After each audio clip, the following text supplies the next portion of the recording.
Hello and good evening, everybody. Welcome back for some Civ6 action. We're gonna need to see tonight Sauce going against their opponents here. We do have, oh my god, I'm picking BB, that's Baby Boomers. Baby Boomers. They will need to fight off in their second game out of this best of 3 series. We're gonna need to see who's gonna stay in Division 2 or 3. We do have, by the looks of it, well, I think it is right. It is their ascension basically from the divisions over there, if I read it correctly.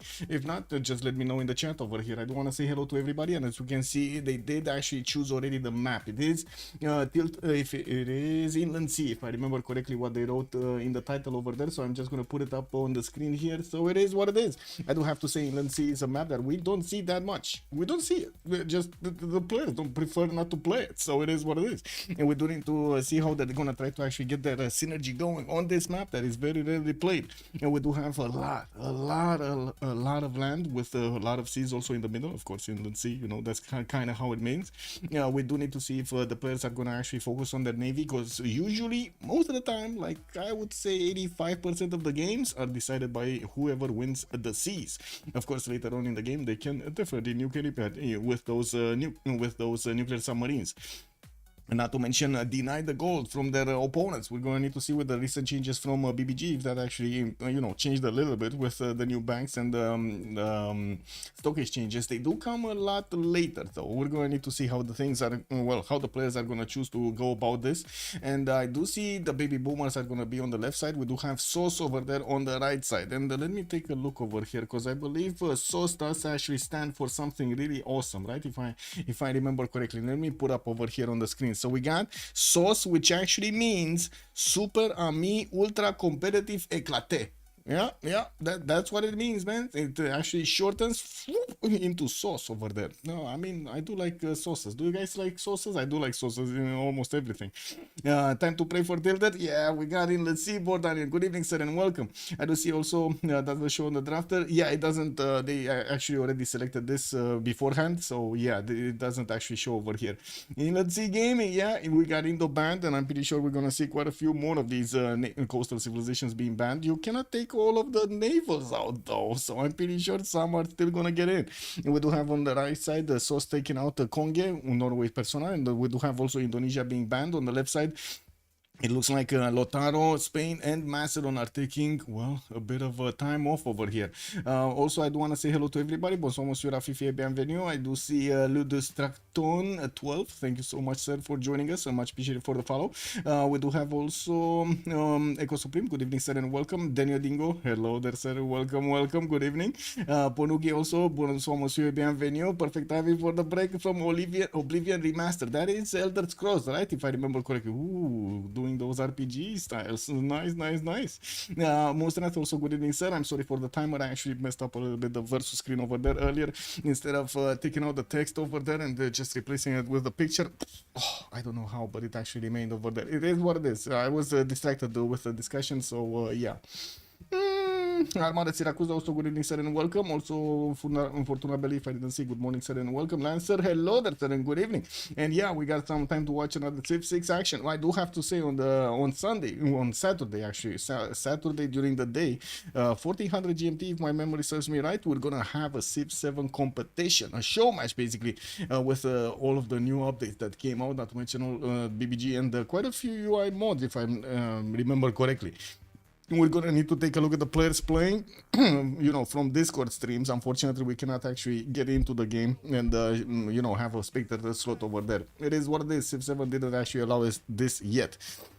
I do see a few more civilizations are being taken out. Portugal on one side from the baby boomers, and also Catherine de Medici, the Black Queen, and Cleopatra, Egyptian, is going to be taken out by the Sauce. They only have one more choice to take out from each side, and we do have the baby boomers here thinking carefully, slowing down, thinking carefully what should be the last choice over here. There are quite a few very strong civilizations that they can actually pick up, and we're going to need to see how they're actually going to play them.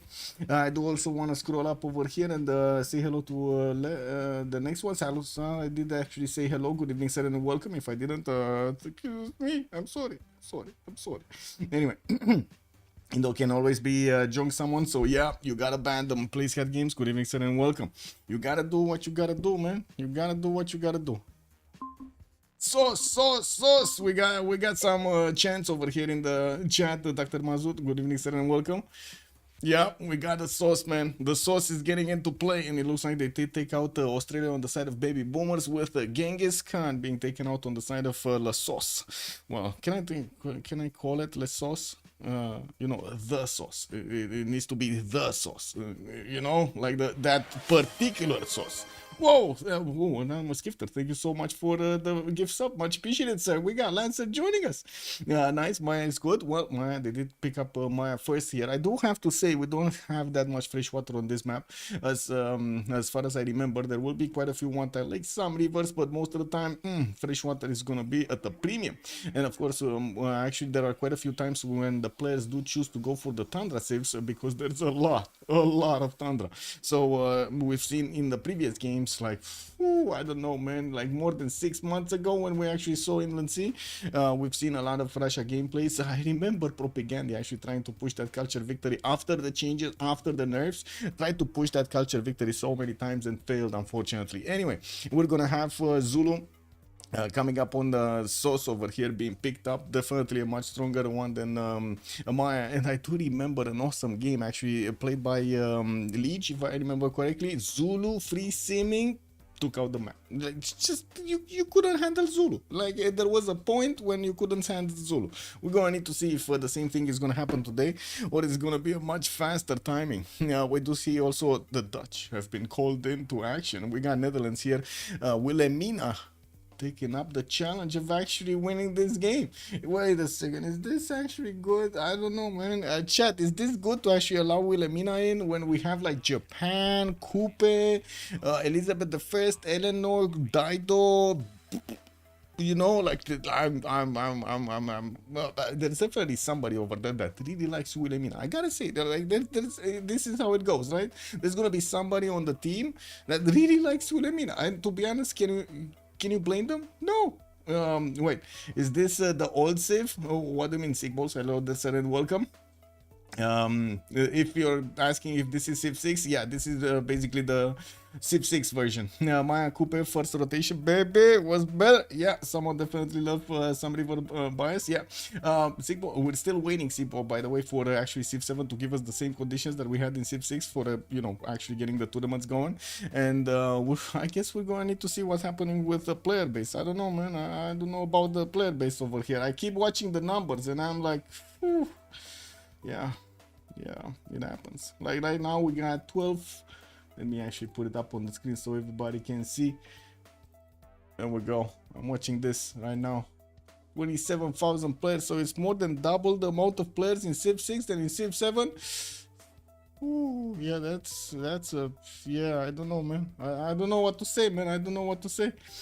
I mean, you can see the same graph I can. No, sick boy. I don't know what to say, man. Yeah, I guess I can limit my comments to only this, because, don't want to stir up trouble. We do have Coupe on the side of baby boomers being picked up over there as a second Civ next to Maya, and it does seem like we're gonna have Elizabeth I with Elizabeth I with Cynthia and Julius being taken out in the second ban phase over here. And let me actually switch up over here because I'm getting pinged again. Give me a second. Where am I getting pinged? I'm getting pinged. Okay, there we go. It's all good. It's all fine. Okay. Lots of pings. The teams from the CWC are getting their schedules going, and there's quite a chatter over there happening in the channels, trying to get together to actually get everything done. So let's come back to this and let's actually put up my Discord back and get the vision going on the players. Let's see what do we have over here. Bing. What do we have? Bing. They still did not choose the last civilization. They still need to actually make a choice over here. Baby boomers, baby boomers, they're taking it slow. They're thinking about their options, they're trying to actually wait them a little bit. And what is it gonna be? It's an important choice, the last one. This is the last ban. They won't have any other. It looks like Gran Colombia is going to be taken out. Coco Glashoro, good evening, sir, and welcome. This is going to be Inland Sea, sir. I actually wrote it down over there right below me. Yeah. Well, below my camera, I guess. Do they have also stats from years ago to compare Civ6 start without DLC and Civ7 start? Yes, Ponoki, they do have actually data with Civ7 start. If you take a look actually on the maximum, you can actually see the start of Civ7. Give me a second because you don't see it properly. I just noticed. So you have the start of Civ7 and the start the Civ6 actually on the left side and start of Civ7 on the right side. This is quite a different start, no? 160,000 players at the beginning in the first days, then dropped down to 44,000 and it kept on bouncing around, but it never actually went down less than 25,000 or something like that. Yeah, I guess a good comparison would be like this, right? The first few months, basically. Let's see, these are a bit too many months. It's like this. Let's actually see it like this. So it went down to like 19,000. Ooh, if you go actually even closer, it went down to like 19,000. Yeah. Thou shall be knighted primer. Cleo's in. UE this time no fun facts about the number 35. But more room to thank you for the fantastic streams, Michael. Thank you so much for the prime, sir. Much appreciated to have you here, and I do hope you're still going to have a lot of fun with me during the CWC in the next period. Neither India nor Byzantium Civs getting banned. Yeah, they're let in, but it doesn't look like they're actually getting picked. And we do have Age of Empires being picked up on the Source team, and I do see Kublai Khan Mongolia and also Varangian Norway is going to be picked up by the Baby Boomers. We do have another choice here from the Source that needs to get in, and I gotta say over there, the Dutch needs to be counterbalanced, I would say. Okay, there we go. Yeah, Nedersha is gonna be the last one. So we got Zulu, we got the Dutch, we got Victoria, Age of Empire, and we got the Dutch, and we got the Nedersha on the side of the Sauce. On the side of the Baby Boomers, we're gonna have Maya with Kublai Khan Mongolia, and also Varangian. Why do I like actually the side of Baby Boomers a bit more? Yeah, I still feel like that. I don't know. We're gonna see. This is just a feeling, right? We're gonna need to actually see in the actual game how they're gonna play this, and of course how they're gonna use their civilization bonuses from the leaders against each other. There will be a few moments that will be needed for the players to actually get in the proper lobby, and we're gonna need to always check out Zero MS so we actually have some connection to the players here. Berserkers are easy to defend. Well, I guess we're gonna need to see. I wouldn't really say it's a wasted pick. It's pretty good on the seas. Also, the Dutch, I'm Dutch, but don't think it's a very strong Civ. Yeah. Ooh, you're Dutch. Hey, I'm coming to Rotterdam in just over a month. Amazing. Yeah, gonna get to TwitchCon, gonna get to visit quite a bit there. Also, Flash Neo, hello there, sir, and good evening. A bit dangerous, I gotta say, after getting a slander video on me trying to get to TwitchCon. You're living near Maastricht in the south. Oh, I see. Actually, my grandma is actually asking me to go in the south to the southeast, I believe, to actually see some of my relatives over there, relative, family, friends, how you want to call them. Let's go right. We go right. Muzrat is already telling us to go right, and hopefully, well, we're gonna see the map soon, so we can go right. We're just gonna need to give the players a bit of time over here to actually get going.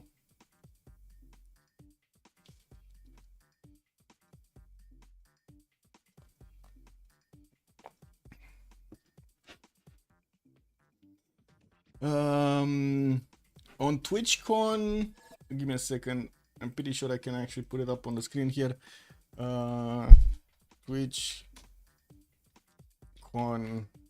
Rotterdam. I believe it's like 28th or something to the 1st.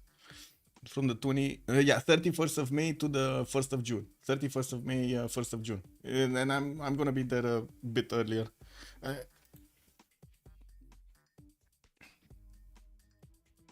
It's the only one in Europe, from what I understand.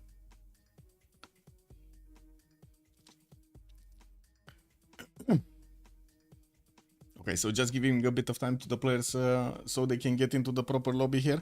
I'm sorry, it takes a bit of time. It is what it is, you know.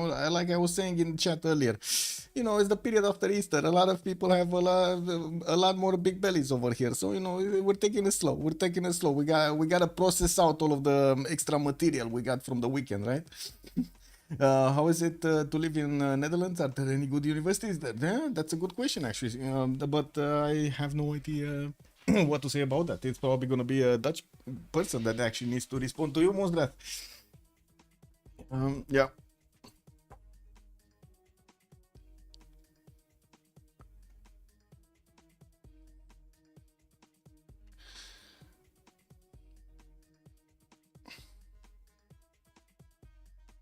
Living is good here, but expensive and not that good weather. Oh yeah, I mean I gotta second that, man. When it's raining, it's bad. Yeah, when it's raining, it's very bad, and sometimes it's a bit too much wind. It is what it is. But to be honest, you kind of get used to it, right? You're in. It goes with the country. When you're going to visit anything over there in Netherlands, you gotta be prepared for a little bit of rain. It is what it is, no? That's how it goes.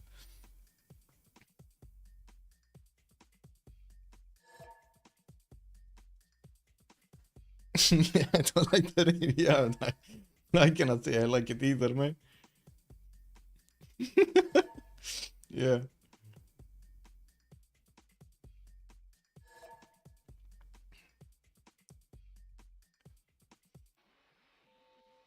Okay, so I don't know exactly with whom I need to actually switch, but I think everybody is in the lobby right now because if I remember correctly, I didn't see a second caster, so we're probably just gonna have one. Still gonna need to put the second spectator slot on. Ooh. Ooh. BBM is on the bad version, man. Bad version on titanium. Wait a second. He's actually called on titanium. Like Romania is much more beautiful. We are a very rich country and everything is like sort of like medical or how the roads are, etc. Yeah. I mean, definitely we're not as, how to say, efficient. I was looking at the numbers. We're definitely, like Romania is definitely not as efficient as the Netherlands when it comes out to its output per population. Definitely, I can definitely say that. Yeah, it is what it is. On the other side, I guess you do have a lot of, like in Romania, you do have a lot of rural regions that are barely touched actually by, you know, a lot of the urban styles, or I should say the how do you call it, the modern designs. Yeah, it's a lot more nature. It's a lot more nature. Yeah. They need to change the second spectator slot properly. Well, I do hope I'm actually gonna get into the second spectator slot, but it looks like no. Yeah, there we go. Kailak actually changed it. It's all good. It's all good. We managed to actually move around without the host actually disappearing. Woohoo, that's a win. I would call that a win in my book, man. Okay. We just need titanium over here that is unobtainable. Oh my god, actually, I don't know. It is what it is. Or make it a penalty if a second spectator is set to a random leader. The players have to continue playing with it since it's the host to fix it. It's just randomly putting in an extra civilization somewhere for somebody, right? For somebody to actually farm. Because I gotta say, all of these players are extremely good at taking out AIs. There's very little challenge that the players will feel from actually seeing an AI. So an extra AI on the map, even if it is deity, it's just gonna be easy extra series for somebody. We do need to see how the players are going to choose their civilizations here. Since I do notice most of them actually got into the slots. We got Scan going for Shaka. Okay. I mean, he already won the lobby link draft wars. Not sure if you saw it. You didn't see it. You didn't see it. It happened on Discord over there. There were quite a few things, messages being thrown around in the Discord, and boom, boom, boom, boom, boom. The link from Skarn actually came out on top over there. Multiple players actually tried to put up the link. It was Skarn's link that came on top.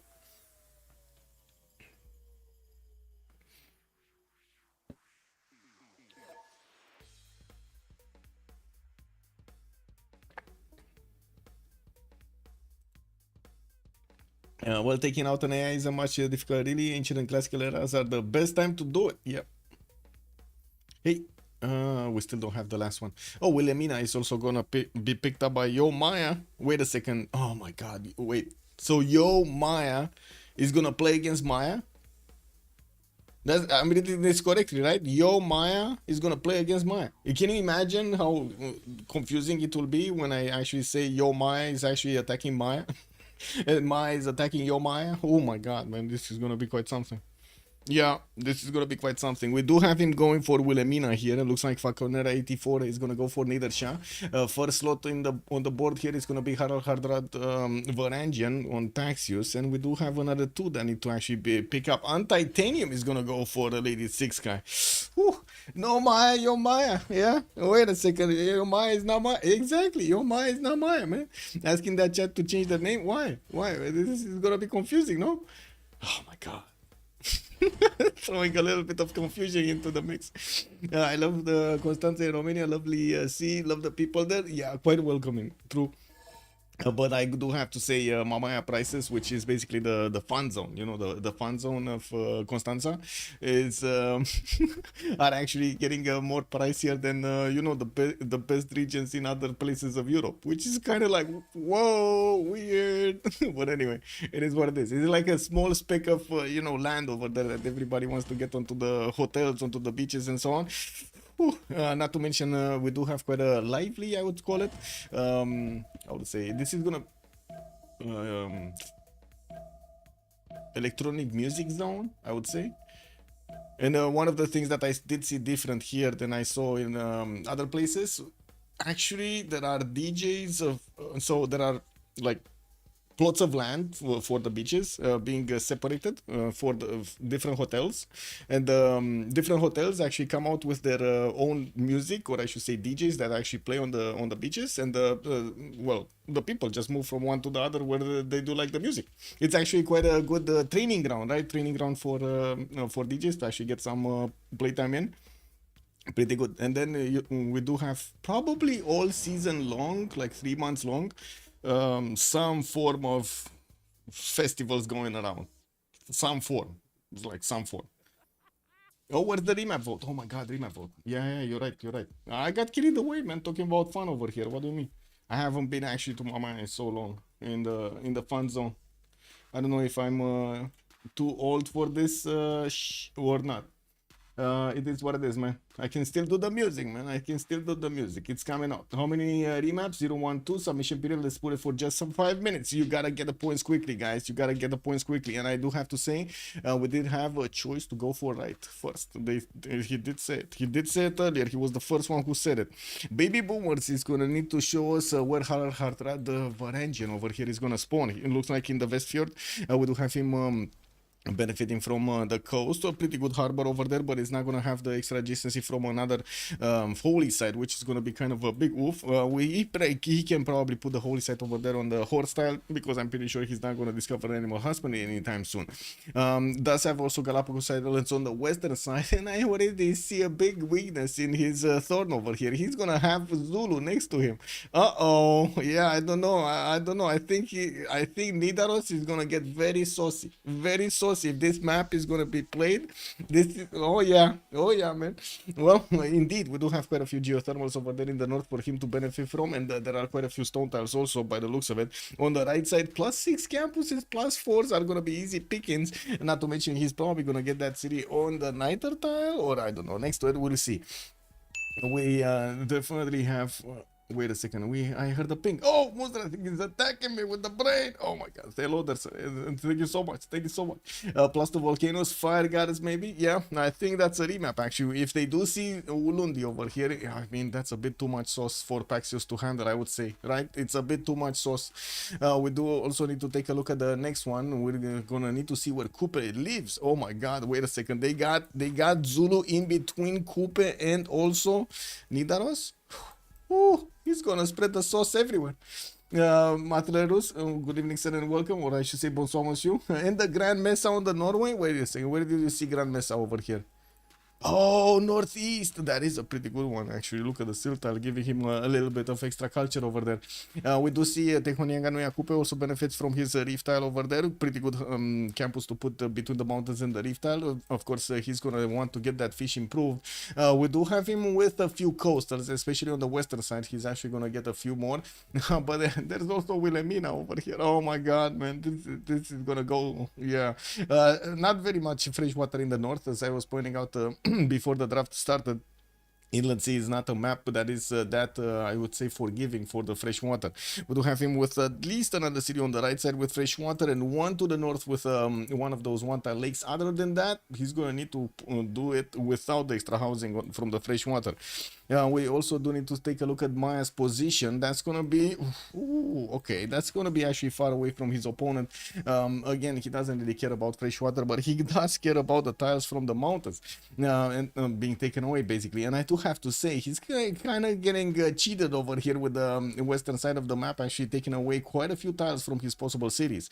And remember, Maya basically has, a bit of how to say, a bit of an extra variable that you actually need to take into account. The fact that it cannot place cities too far away from his capital, right? And that means you do need to actually place them as much as possible in a star formation, or I should say hexagon formation around your cities.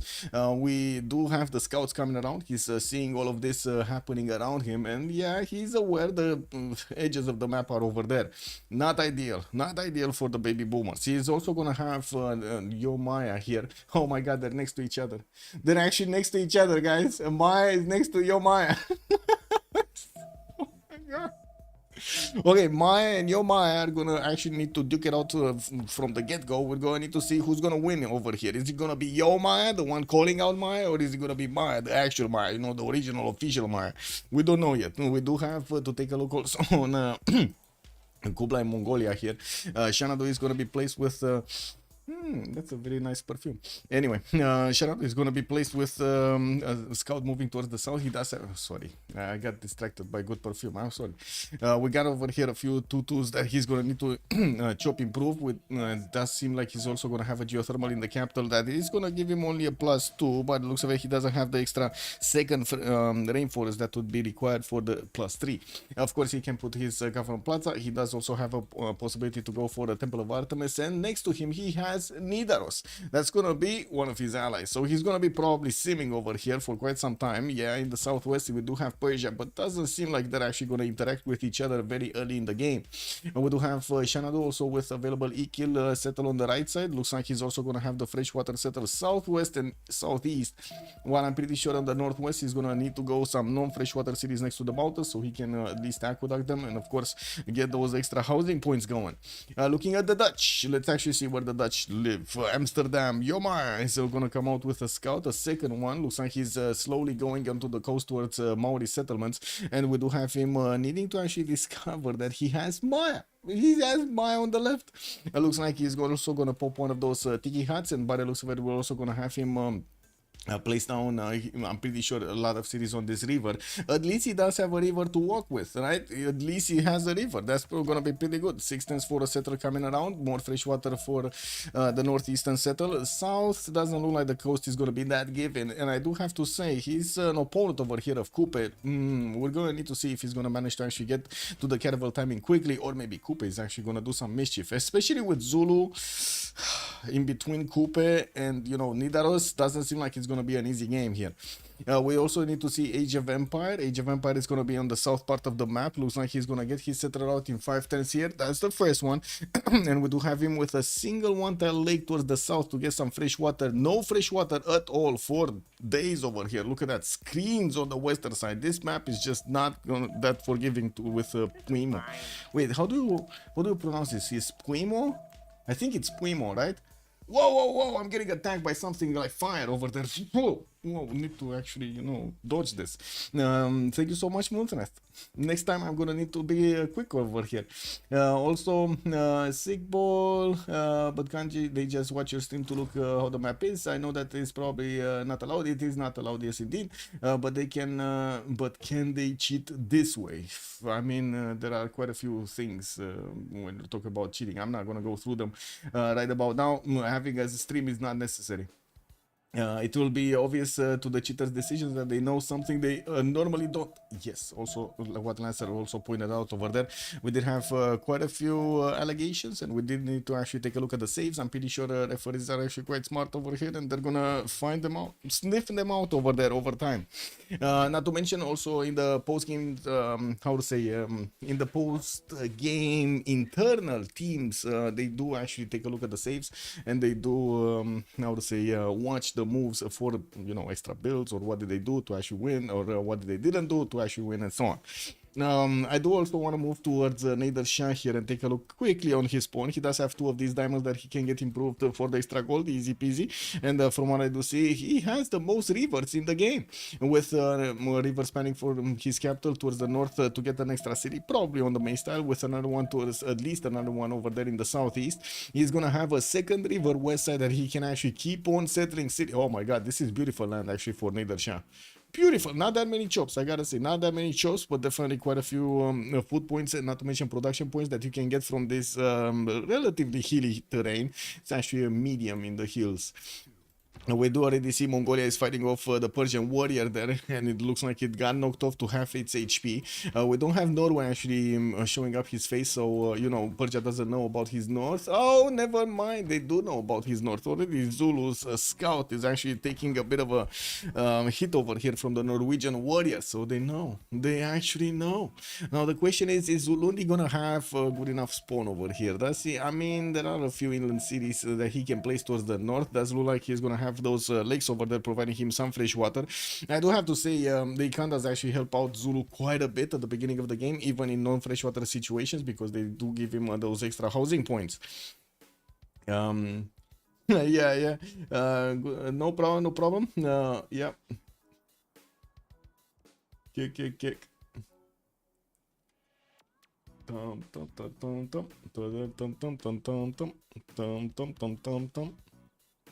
Yeah, imagine complaining about cheaters but telling everybody how to cheat.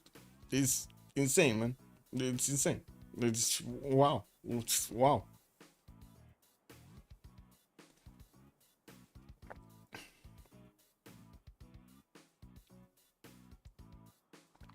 There's exactly one tournament I know of where that watching what the other players is doing was actually encouraged, and there was a crypt of the Necrodancer Racing. Interesting. What was that? Wait, yeah, what was that for? Oh, we got remap token used. That's gonna be baby boomers. That's gonna be the baby boomers. The baby boomers actually. Oh my god, man. They thought Maya is not in a good place, and I'm pretty sure neither was Varangian. Now we would need to actually see how Zulu spawns the next time, and if we got Yo Maya next to Maya in the next map also. Made for some fun strategies, yeah. I mean, to be honest, as Civ6 evolved during the years, the players did actually, how to say, chased more open information. So, like, information, for example, about a military score that was introduced, that wasn't in the beginning of the game.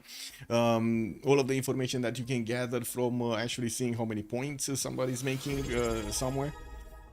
Like in the Grey People screen, for example, to try to figure out how many districts he has, if he has extra bonuses, if he's doing projects, if not. Lucan, good evening, sir, and welcome.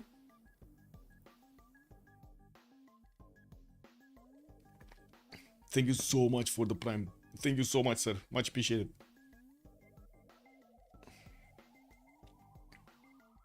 It would be interesting actually to make a tournament in which the map is revealed from the get-go, but not with the position of the players on it. That would be interesting to see how much of the map is actually being, how to say, remembered by the players. You can only watch it, but that's kind of hard to do, right? You can only watch it before, not after. That would be interesting, right? How much of that memory would actually sink into the players? I'm pretty sure it's gonna be different levels. Yeah, they decided to bail out Maya. Well, we do need to actually take another question here. Where are we going? Left or right? Are we gonna watch the sauce? The sauce making the sauce here? Or are we gonna watch the baby boomers trying to not make the sauce, you know? What is it? We go left. Flash New is saying we gotta watch the source, man. We gotta watch Scar. We got it. It gives you the city, but all the leaders must be random. They know the map, not the civs. Yes. Yeah, basically. Would be interesting. Let's see Shaka. Where is Shaka? Shaka. Oh my, I see Maya. Maya with a lot of geothermals. Pretty good Maya. What is the big boy? Oh, Ulundi over here is gonna be next to Kublai Mongolia. That's gonna be one of his opponents. Well, I guess it is kind of evenly matched. It looks like Maya is not gonna get next to Ulundi, nor is Varangian gonna get next to Ulundi. We do have on the western side Mashad, that's gonna be one of his allies, and to the south over here, his only opponent is gonna be actually Lee. Mongolia is between two opponents, London on the western side of his land, and to the north, of course, he's gonna have Zulu. There is a mountain age that will probably be well, I'm not sure. It will probably be a border over here. We're going to need to see if Zulu is actually going to come closer to it with the first cities. He should actually take up that rice settle or next to it, so he can actually fit two cities here. Take up the Sripada settle. He also has a big incentive to actually go towards the south because of all of the freshwater and one-tile lakes, while to the western side he has Mount Roraima to actually give him a little bit of extra science and a little bit of extra faith. It's gonna take a while to get there. Like we got 1, 2, 3, 4, 5, 6, 7, 8 to settle on Mount Roraima, or of course depending on where he actually wants to settle that city center. We do have him also benefiting from some extra food from bananas. I do also watch some 1-3 tiles over there. We're gonna see how things evolve here. We do need to move forward towards Nader Shah, which is going to be to the west of Zulu. That is also going to be, oh my god, to the east of Tehonianga Noyakupe, and he's not coastal. So we do not have a possibility for Maori to actually get some boats going against Falconera 84 here. Mashad is going to get his scout out in 3 turns. He does have a good, decent amount of freshwater settles, and guess what? They're actually positioned towards his opponent here with benefits from some extra production spy tiles here, 2, 3, 1 tiles with also 2 rivers, 2 of these one-tile lakes. Yeah, there is some desert in between, but you know, he needs to cross the desert so he can win, right? It is what it is. We're gonna need to see Tehonianga Noyakupe actually getting those scouts out and figuring out Nader Shah's position. We also need to take a look at Age of Empire, which I'm pretty sure he's gonna try to actually trade with either Persia or Zulu. We're gonna need to see if he's actually gonna get these. Oh no, never mind. I'm sorry. Excuse me. We do have Amsterdam here on the western side that I'm pretty sure he's actually gonna trade with him coastally so he can get the full benefits out of those trade routes. The extra gold is gonna be amazing. Unfortunately, he doesn't have an easy freshwater city to the northeast. He can settle the oil tile and put out that harbor in the second ring. Not ideal. I'm pretty sure he's gonna be happy with also the rivers towards the southwest. Again, Jerusalem is actually blocking 2 cities or one city. He could actually get the Niter city, but I'm pretty sure that's going to be Amsterdam. And this one, unfortunately, he cannot actually get the fresh water from. He has some geothermals here in the south to benefit from the extra yields, and we're going to need to see how he's going to try to position his cities. He does also need to defend himself against Mongolia, because I'm pretty sure Lee here with his Kesheks, actually he's just going to try to get them out everywhere and try to actually take cities from anyone. Of course, Zulu being a higher target, it's going to be easier to actually go against London. So yeah, definitely London needs to take care of this. We do have Wilhelmina also to take a look at. He has his rivers this time around, actually longer rivers. Spanning to the west and to the east, from what I can see. He's gonna definitely have to place some cities on the coast, and I'm pretty sure he's gonna want to get those districts on the river so he can benefit from the extra, how to say, extra adjacency. We do have him with his scout coming up in 1 turn. He's choosing to go western side because he already has a bit of vision coming up from England on the east, and I'm pretty sure he's just gonna be matching over there and gonna get to explore in between each other. We also have him with a pretty good distance actually between him and Hardrada. We're probably gonna see them, yeah, poke a little bit around this place with some galleys, you know, do the pokey, but other than that, caravel timings are probably gonna be the weapon of choice here. And since we do have on the other side of the map Maori, you never know when some of those tours actually get into deep water to travel the oceans to get to Amsterdam. We don't know. We're gonna need to see how things evolve over here. Varangian also has the ability to put his galleys into deep water. That's gonna be quite nice. Also, and Sasu, yes, the gummy bear is back. Bonsoir, monsieur, bienvenue. How are you doing? Long time no see. Baby Boomer just the remap. Yeah, the source still has one. Also, Echo Supremos telling us or ad saying how a big circle is revealed for each player. I called this, I think, for 3 Civ 20 plus years ago, but the patch was denied for stupid reasons, and I did not try to contribute anything else. Well, sometimes it is what it is. Netherlands with some gunspawn gaming, yet his team isn't. England can make decent island cities with fresh waters and harbors. Yeah, he can also. Gummy bears, gummy bears. Oh my god, man. Cyril Shake. Where did you get this one with the Cyril Shake?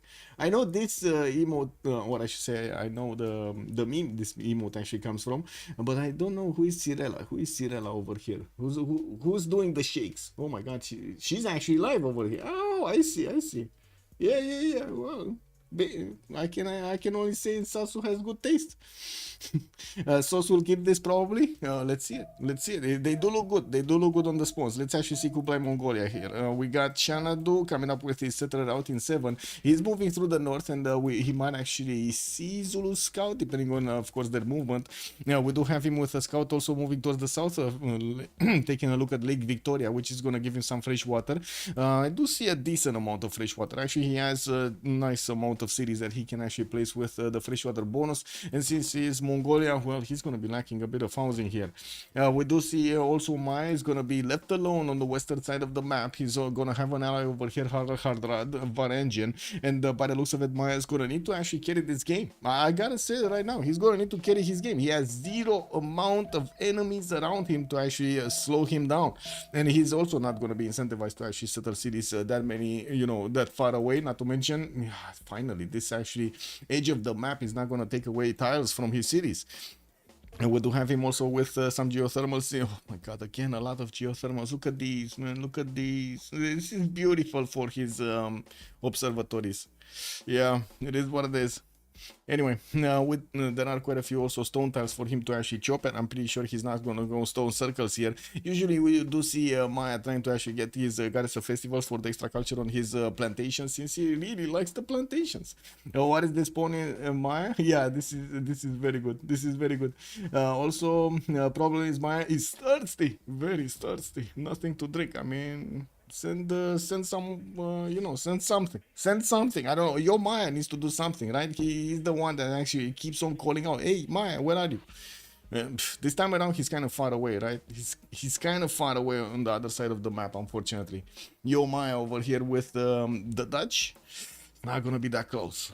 He might still do the damage, like he can still get to webcam now with some horses or something. We'll see. We do also have Kupe to take a look at. He's going to be on the northern part of the map. Probably going to fight off Purge on the right side, while I'm pretty sure he's going to try to get some caravels going. Looks like his freshwater cities are going to be limited towards those northern one-tile lakes, while he's not going to have that many more on the western side, on the east here. Yeah, cattle settle is going to be good over there for the extra food. I do see on the western side going to have probably the wheat settle, because there's nothing that much giving him the bonuses there. And we do have him with right now 2 scouts and 1 warrior, all of them actually going east side. They're not going to scout towards Nidaros, because Paxius is going to try to actually scout this out. And I do see his settler is coming out next turn. On Varangian, we do have him kind of in a safe position. I'm pretty sure it's going to take a long time for any kind of boat to come out from Netherlands to actually get close to his cities. Does have this time around actually a good placement for his holy site. And oh well, okay, is it a good placement? Because, last time he needed to put on a horse, which was fine. You just had some random horses actually in between those, priests and stuff. I don't know what was in that era.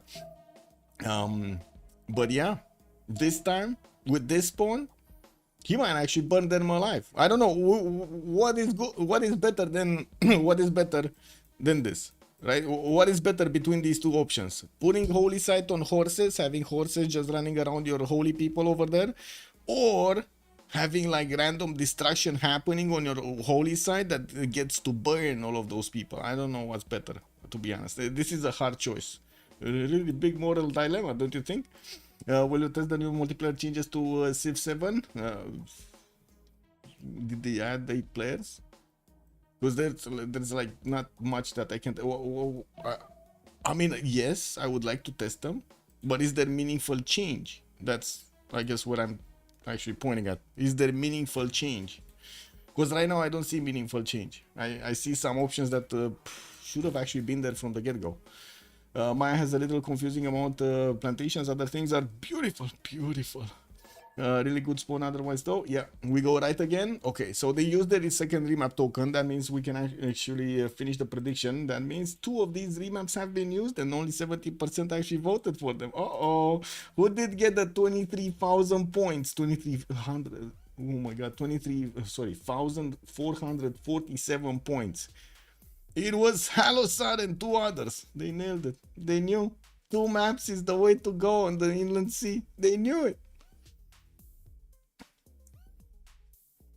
Within how many turns can you use your token? 10 turns. They have 10 turns to actually scout around the map. It used to be 8 turns, and then the players said that wait a second, if we have only just 2 more turns, with basically like only 2 more minutes at the beginning, sometimes not even that much, we might actually see more information and discover. So we ended up with 10 turns for the players to actually get the scouts out, start to take a look at their surrounding area, and of course choose if they want to use the remap token or not.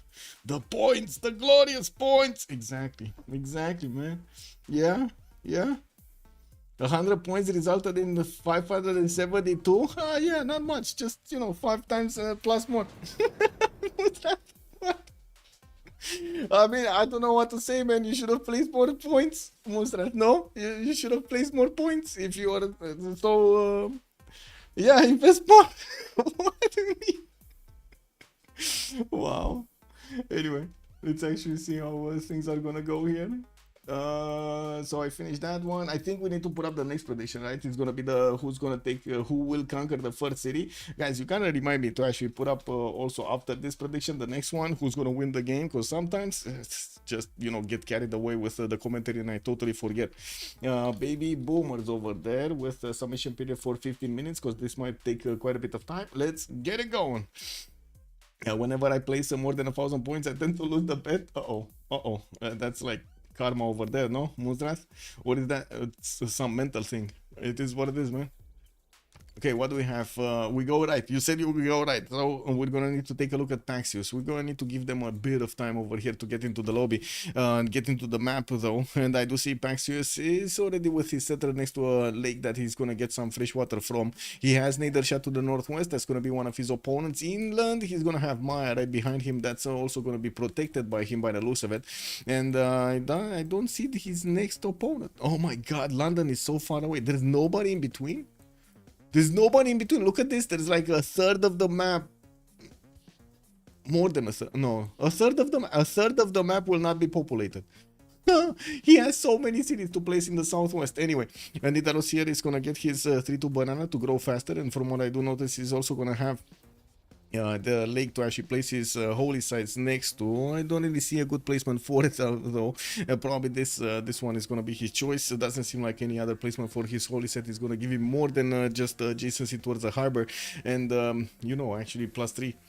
We do have a horse in the second ring towards the south to benefit from that strategy resource. Island is gonna be second in third ring towards the north. Some water lakes to give him the fresh water. Rivers also to the south to actually give him again the fresh water to actually use for the inland cities. I'm pretty sure he's gonna try to get as many of these coasters as possible, because it's Norway. He likes to stay in the water.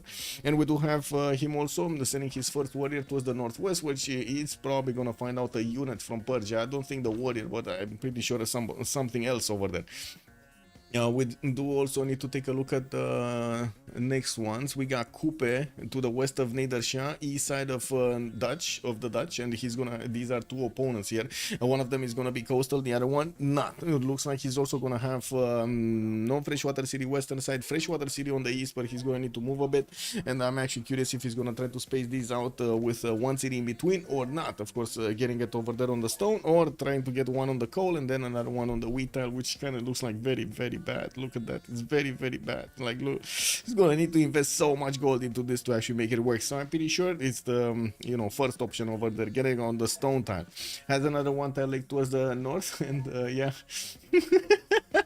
Have fun, inland sea. Fake news. yeah, I mean, it is what it is. Inland sea, very surprising map. A very surprising map. A world of possibilities. Let me actually write this. A world of possibilities. Mine's against the free sim. Yeah, I really like this new first city takeover prediction. Yeah, Eco Supreme actually gave us quite a bit of advice there. Very nice. Thank you so much. I'm gonna, keep pointing over there. Who is the big brain? Mine's again free sim. Yeah, he is. He is. Oh, wait a second. Here, right? Yeah, he is. There's nobody. Nobody anywhere. Nobody anywhere. Anyway. It looks like the Huanyanga Noyakupe will have his horse tile in the first ring. Looks like also his iron tile is going to be second ring from the capital. I do see his niter is also going to be next to that one tile lake towards the north. Quite easy to actually acquire. And taking a look at Nidaros here, his niter tile is northeast. Not sure if he's actually going to acquire that, to be honest. Like, it kind of looks like it's going to be a bit off his radar here. Unless he actually gets this city on the 2-2 base next to the freshwater, and of course tries to get the harbor on the western side. This might be a bit out of reach for a city that is on the coast where his warrior is. Unfortunate. It is what it is. Well, he's going to need to rely on his allies there to actually get them going. On my side, we do have him right behind Paxius here, Nidaros, and I do see him benefiting from some bananas. I do see also some instant stars to give him the adjacency towards his observatories. Olives in the south, some siltars also. Ooh, 3 different amenities over here with a plantation improvement that he's going to need to get. And I do see, of course, he doesn't need the fresh water, but I do see he's going to have a decent amount of placement of cities on the east towards the edge of the map. Unfortunately, the mountains are actually going to take a few tiles from the southeastern city, but that's okay. That's okay-ish. It's not a bad spawn. Not a bad spawn for especially being so defensive, right? So far away from his opponents here. We're going to need to see who's going to manage to outsim on the other side, Maya, because it does look like we're going to have quite a few warring nations on that side. Is he going to be Shaka again? Oh my God, it's going to be Shaka again, isn't he? Shaka or Kublai? No, Kublai Khan Mongolia actually has a mission. I'm pretty sure Kublai Khan Mongolia is going to have the mission to go against Puimo here. England is not going to have a good time with those cases coming against him. And of course, maybe actually getting bonked by Amsterdam's boats over there. I'm pretty sure that there's even... Oh, wait a second. England is an ally. Oh my God, they're even an ally. No. Shaka. So wait a second. Kublai Khan Mongolia is in between 3 of them? He's in between 3 of them, right? Oh, that is so much damage that he can actually do. That is so much damage. This is gonna be a problem for him. On my side, we do have him with iron in the second ring here towards the south, and I do see his horse tile is also gonna be between the mountains on the east in the second ring, quite easy to acquire. Niter tile northeast, and I do not see another one, so he's gonna really need to actually grab this city, and I'm pretty sure he will, because seal tiles and other bananas over there that he's definitely gonna want to improve and get those observatories next to. Yeah, we do need to also take a look at the big boy. This is the damage dealer. I would actually call this quite dangerous for the team, for his opponents. So we might actually have the baby boomers making sauce out of sauce here. How can you say when it's a bad sauce? How do you say in English when it's a bad sauce? You know? Expired sauce? No. Damaged sauce? No. Doesn't work. What's the other word? There's another word. There are actually a few more words, but anyway. Mountains mean aqueduct, so not so bad, true. Also, unless we get a technical remap, a natural disaster gives a pop before turn 8. Yeah, it doesn't look like we're gonna have that, to be honest. So they do have to play this map. Yeah, no more reloads. Saucy sauce, Alan. Hello there, sir. Good evening. Long time no see. A spoiled sauce. Oh, I like this. Spoilage. Sauce spoilage. Yes. This was one of the extra words I was actually looking for. So spoiled sauce. He might actually make the baby boomers might make some spoiled sauce here. They have 3 opponents that can be hit by Xanadu. 3 opponents. Can you imagine just Keshik armies just coming out everywhere over here against the Dutch, against Zulu, against Age of Empire over there? This is gonna be quite dangerous for them. We do have Xanadu benefiting from an iron in the first ring. He has his also horse tile in the second one here. I do see his niter tile is going to be northwest, and there are a decent amount of settlers that he could get with fresh water. Not that bad. Actually, very good with the fresh water. Southeast going to have quite a few chops. East side going to have these lakes to actually get to settle 2 cities while he's going to get closer to Netherlands. To the north, I guess he's going to have a bit of a problem with Zulu, but so will Zulu have a bit of a problem with the fresh. Oh my God, look at this Zulu spawn. There is a single 1 tile, man. 1 tile lake, a single 1 tile lake for the entire territory over here of the sauce, Ulundi, of the Ulundi sauce. This might be a problem. Yeah, I would say I would call this a bit of a problem here. Oh well, I guess we're going to need to see how the Ikandas are going to give Scan his housing points, and we do need to actually take a look at the Dutch. We do have Amsterdam coming up with a settler out in one. He's going to have that southwestern city probably on the rice tile to get the extra food on this 4-food rice tile here, and of course get his harbor out in the water. He does have more freshwater cities northeast, which is going to put him a bit closer to Maori. Probably only going to put one city there, and then start actually getting boats out to try to fend off Maori's ships. Not to mention maybe try to get into his capital and you know, get a city or two. He has some inland cities to place, and from what I do notice, he's definitely going to link his economy together with either England in the southeast or of course Zulu on the western side. I'm pretty sure he's going to get some inland cities, but majority he's going to want to actually get them on the river so he can benefit from the extra adjacency from those from his points. Wait a second, we have a Mongolian scout right next to Amsterdam's settler that is unescorted right now. Uh-oh, we might already see the spoiled sauce. Are they gonna invest into a scout? That's the question. Are they gonna invest into a scout? Well, they did. Okay, there we. Oh my God, he's even putting that settler in front of the Mongolian scout. He's even. Okay, this is gonna be a shift enter war, guys. This is gonna be a shift enter war. We're ready for it. My body is ready for it. Come on, Yo Maya against Lee. Yo Maya is going against Lee's shift enter. Lots of clicking happening right now. Like, you gotta imagine both of these players are actually shift like clicking. One of them is clicking on the shift enter, the other he got the center back.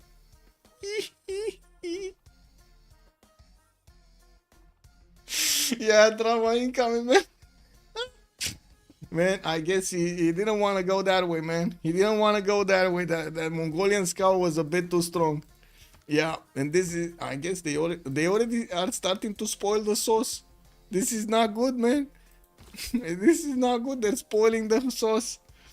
Anyway, well, there is another Mongolian scout actually making his way next to the Netherlands warrior, trying to get onto the rivers. Netherlands has a problem. He really doesn't want to move west, right? He needs to move east. And where is the... Oh, Maori's warrior is a bit too far away. And he's getting to escort his settler actually with it. Doesn't seem like he's going to be that fast on... oh my God, there's more investment here. Another 65 goal going for that slinger. Already we do have Netherlands scout actually being very mad against Mongolia and starting to hit it. We're going to need to see... Actually, no, sorry. Mongolia is mad at Netherlands because it happened. They send the cats, man. They send the cats out, and it does seem like Lee is not going to have any of this. We also need to take a look at Age of Steam, Age of Empire here. London is going to have his freshwater city from the lake towards the south. Looks like he's going to choose the copper tile. Unfortunately, he's not going to get to actually pump out boats from that city on the main seas in the Antarctic Ocean. It's kind of a weird naming scheme. We do have him with a spawn over there on the coal tile, and I'm pretty sure he's going to try to get another city on the east, leaving himself placements over here for a city either on that copper tile or the 1-3, depending on where he wants to place it. I'm pretty sure he can also place it next to the mountains if he wants a bit more defensive position here. He's gonna have no freshwater settlers on the eastern side all the way to the coast, but you know, he has Rule Vidokyar, so it's not the impact, since he is a coastal nation, it's not gonna be that bad. We do also I see his horse tile is going to be first ring, iron tile is going to be second one, niter is quite easy to acquire over here for Saucy London. And let's actually see what's going on. Netherlands is trying to go north with that settler, escorted by a slinger. We got the second scout actually stopping Netherlands warrior. Okay, that's fine actually. I don't know what this guy is doing. He probably smelled banana in the air, is going for the bananas, but yeah, it takes him a bit of time. He wants to go around this warrior somehow, and he doesn't want to end up actually fighting him in the floodplain, because that's where he takes the most damage. The Mongolian scout. Does he even have vision? Oh, yeah, he does have vision right now, but he's not going to have vision for long. If this settler is going, yeah, he's going there. He's going to need to actually cross this river, right? Both of them are going to need to cross this river, and the Netherlands scout is definitely going to need to move forward to try to block this action. So yeah, there we go. We got Yoma moving in sync towards the north, towards that probably oil tile. I would imagine the oil tile is gonna be his settle. That would still take him actually 2 moves, so it's fine. He's still gonna get that city out in good enough time. Has another settler coming up in 3. Has his warrior coming back also to take care of the Mongolian scout. Let's take a look also on Nader Shah here. What do we have? Nader Mashad is already actually for settling Maori's river on the western side. It looks like he's also going to have his campus coming out first with a +3 on him. Has a decent amount of food from the rice tiles from the southeast, and from what I do see, he's going for his third city quite quickly for Mashad. Has access to his horse tile in the second ring, also iron tile in the second ring towards the northeast, while we do have him with a city that he can place on the cliffs of Dover. That is towards Varangian, that is towards Norway, and I don't think he actually wants to expose himself to that amount of pressure from Varangian. The city is going to be good when it comes to gold and culture, but it's not going to be that good for him to actually get his defense going. He already lost a unit to the very aggressive Paxius. Isn't Paxius actually meaning like peace or something? I think he means something else, no? Oh, wait a second. Isn't that Latin for something? Paxius. Peaceful. It means peaceful. Oh my god, I nailed it. Yeah, this Paxius, well, it's with a Z, but I'm pretty sure he actually can't. Yeah, it's peace.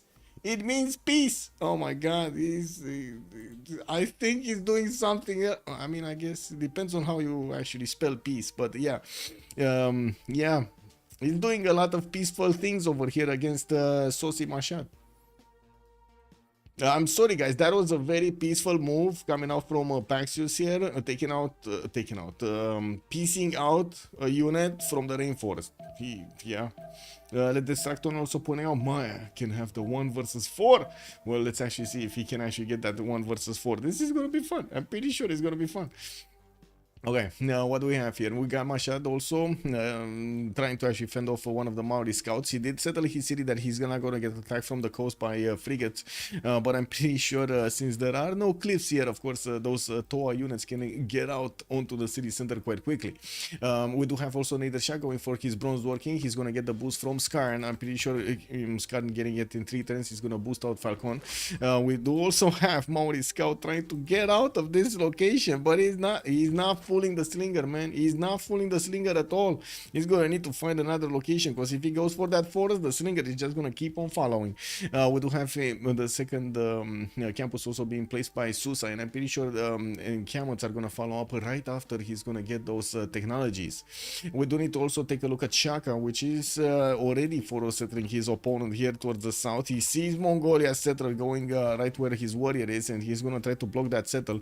We do have Ulundi starting to also get his third city on the eastern side. Very big, very bad thing he doesn't have fresh water here.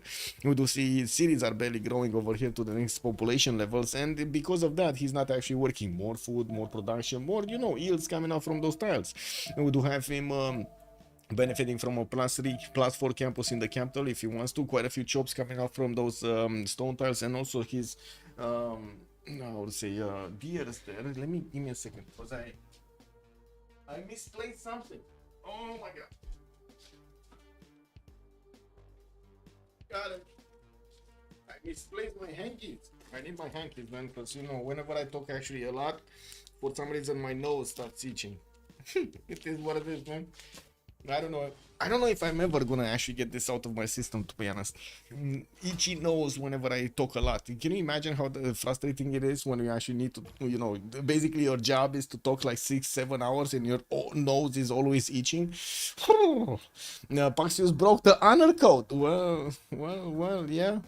He's pissing everybody. Yeah, he's definitely pissing everybody. We'll see. Okay, now we do have the 3 cities already settled by Zulu by the looks of it, and he's gonna have his iron and his horse tile in the first ring, with more iron in the south from Ungumdunulovu. Now, we're probably gonna see Mongolia over here get his Kesheks regardless, and we're gonna need to see how Zulu is gonna try to fend that off, if he's gonna go for his, trademark imps, or he's gonna try another unit. Of course, the imps being very good at defending those Kesheks. We do also see some monuments coming around. His builder is also getting out from Ulundi in 3 turns, and of course he does want the extra culture. He will need to start improving his styles, and we're gonna come back to see what kind of pantheon he picked. We do also need to see what is going on with the slowdown on Maori. Looks like Kailak is getting his galleys out. He doesn't want to scout the coast, and of course figure out if Persia is gonna get a coastal city. I don't think so. Looks like the Maori scout is barely getting out alive over here, with the Persian slinger and also the scout of Persia being, yeah, they're looking to make the sauce over here. Yeah, that is also a very good question. What is the honor code? What is the honor code in this game, right? Very good question. Let's see, what do we have? Norway going towards the north, getting his holy site on the horse style towards the south. Looks like he did place it over there. Not bad. I mean, it's basically the same thing with that one to the north. Neither one actually giving him good advantages. We do have him also with another holy site here, and from Christian Sand being placed next to the coast. Unfortunately, he didn't have irrigation to place it on that +4 tile on the how to say, on the peninsula. We do have Christian Sand still working on this, 2 tiles, not bad. I'm pretty sure he's gonna get more cities on the coast towards the southwest, and since he's not gonna have any kind of defensive measure needed against the eastern side, he's gonna be free to go against Nedersha in the north. We're going to need to see if Falconera here is also gonna place down his encampments quickly, and we're going to need to see what Kublai Khan Mongolia is doing, because it looks like bronze working is coming up in 2 turns from him. He's definitely gonna want to get his triple encampment set up going, and I do have to say he would have had some campuses, but unfortunately only like +1s or not even +2s. I don't think he had a +2. No, this is the +1, this is the +1. Yeah, he didn't have +2s, so he doesn't have geothermals to actually give him the extra yields. With, yeah, maybe some more freshwater cities that he can settle in the southeast. Maybe he could prolong the game by not actually going head first into Zulu and try to get his sim up before any kind of moves. Of course, that is kind of risky over there, but he doesn't know Skarn's land, and he doesn't know that Skarn is going to have quite a bit of time to get his stats up. He's going to need quite a bit of time to get his stats up. Looks like also Harlem did manage to get away from the Mongolian scout, and there is a question over here if we should do a relobby. I think they're talking about too much time spent during the turn rollovers, which unfortunately, yeah, it happens. I did notice it took us quite a bit of time to actually get into the game, so I would imagine there might be a problem. I don't know. I don't know if I should actually say, I don't want to be rude over here. I could pick up the host, Honor code is to act honorably like that. Like, wait, honorably, I like that. Yeah. JGL, good evening, sir. Yeah, they will relobby beginning of next turn. Okay. So let's see. Maybe it will actually fasten the turns here. No Pantheon. I didn't see a single Pantheon picked up, not even Norway that did manage. Oh, there we go. God of the Sea is going to be picked up by Puimo. He's going to get that extra production coming up on his coastal improved resources. And I do see he's finishing off his monuments also for the extra culture. We do have him starting to move to the western side with his settler there, probably on the coal tile. That is going to be a bit closer to Netherlands. And of course, they are allies, so that shouldn't be a problem. Nalanda is also a city-state that they can actually try to take out. It's only 18 garrison defense, and it does have one vector of attack from the coaster into the city center.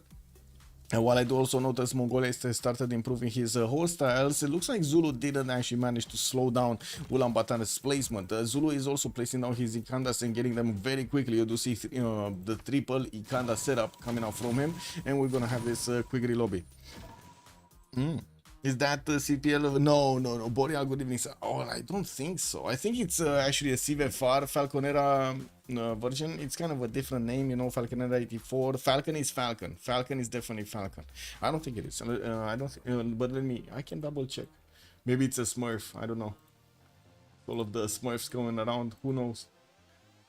No. Actually, wait a second. He's from Switzerland. Not that far away. I don't know, to be honest. But I don't think so. Okay, let me get back into the lobby here.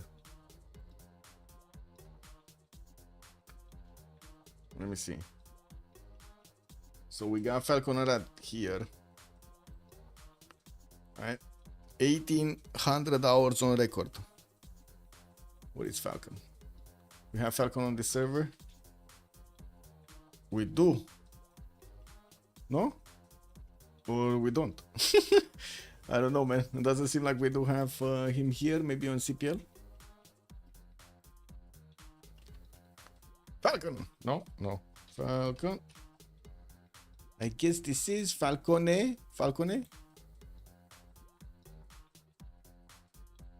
Message could not be. Yeah, this is Falcon. Okay. Profile. Falcon. Different profile, guys. Different profile. He hasn't been playing in quite some time now.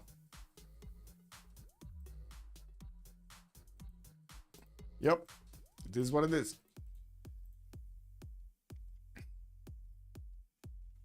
Different Falcons. Yeah, I remember in C5, Filthy Robert was low-key racist. What? He would get mad at his team for their poor English and tell people to tell him in his language. Oh, wow. Wow. Yeah, that sounds bad, man. That sounds bad. Not everybody's born English, no?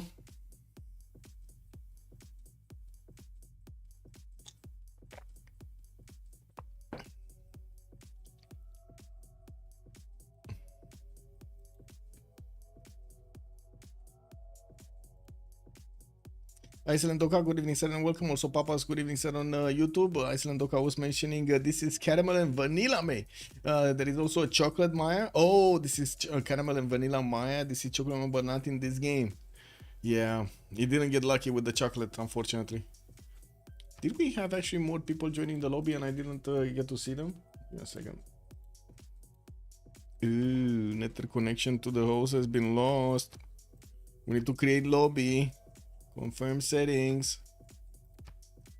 Okay, getting out. Refreshing the page. So we get a new link. Opening Steam link and network connection to the... Wow. Okay, let me actually exit to desktop and get it reset. This game, man. This game.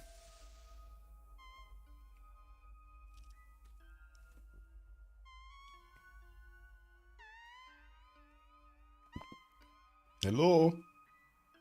There we go.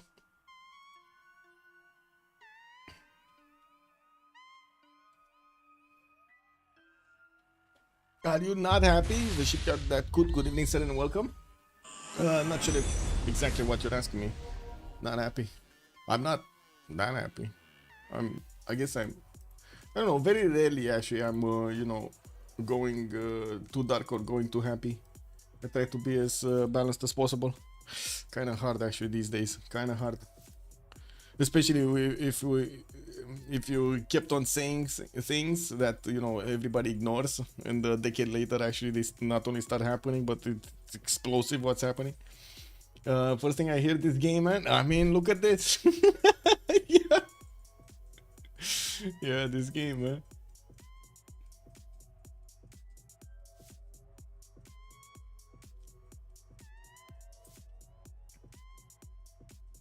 Okay, we got in. We got back in. Only took us a bit. Oh my god, I need to relobby. I need to actually join the lobby again, and it might do the same thing. Check this out. Oh, it worked. This time it worked, boys. We got this. We got this. The lobby actually allowed us to get in. Oh, beautiful. We got this. Will Romania side with USA or China? I have no idea, man. No idea. Like, really, no idea. Now, imagine since we're in NATO, we're gonna side with NATO. That's just, you know, my assumption.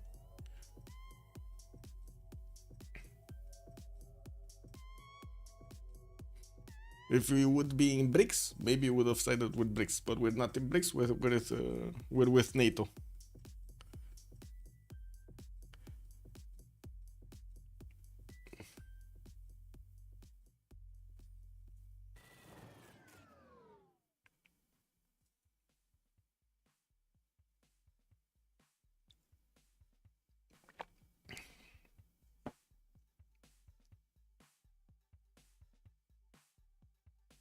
But to be honest, I don't really think China needs to do anything.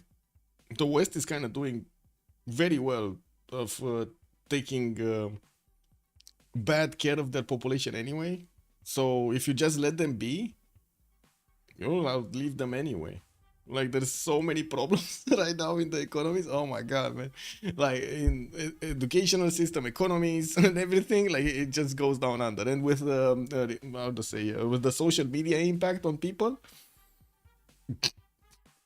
that's gonna be, man. It's gonna be so funny in the next 5 to 10 years when every one of the numbers is gonna be like so skewed. Nobody's gonna know the how to say reality anymore. Already they don't really know the reality anymore. Let's see it in 5 or 10 years. Oh my god. Anyway, only good politics are the politics needed in Civ game. True. Also, NATO may end up on China's side at this rate with how Trump is treating the EU and Ukraine. Nah, nah, don't believe that. I mean, you gotta be real about this, man. No, 80% of the funding of NATO is basically coming with from the United States also or something. It's,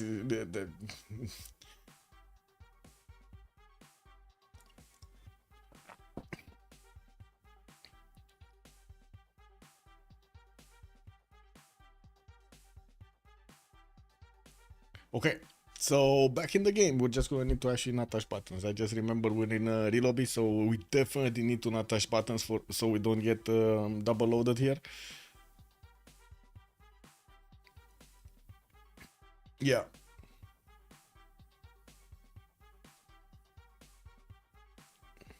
Wait, what is not true? Was not true ship that could.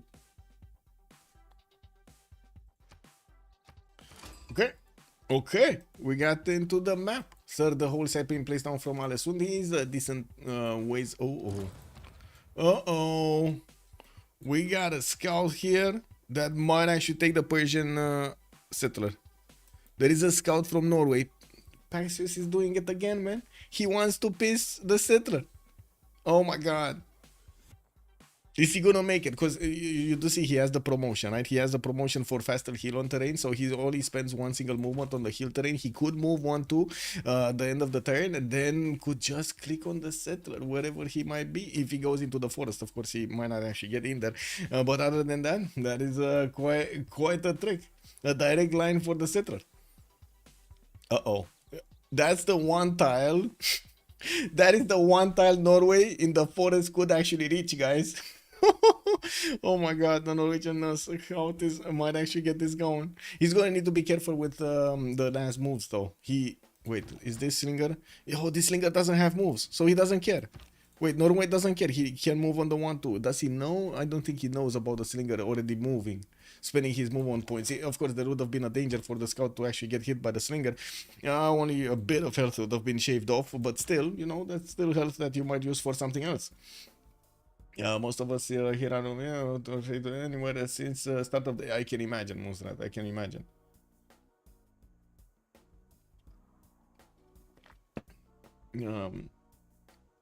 Yeah. Well, I mean, to be fair, both EU and American leadership are extremely weak right now. Trump is trying to get something back, but you gotta remember, like, just guys, just take a look at what America was doing between the 1990s and 2010s. This is a massive difference. A massive difference of how to say action was used back then versus what they're doing right now. Anyway, depends on how the US people will be in the future. With social media coming around, they will be very confused. That's the result of the ship that could. They will be very confused. Nobody's gonna know anything. It is what it is, no?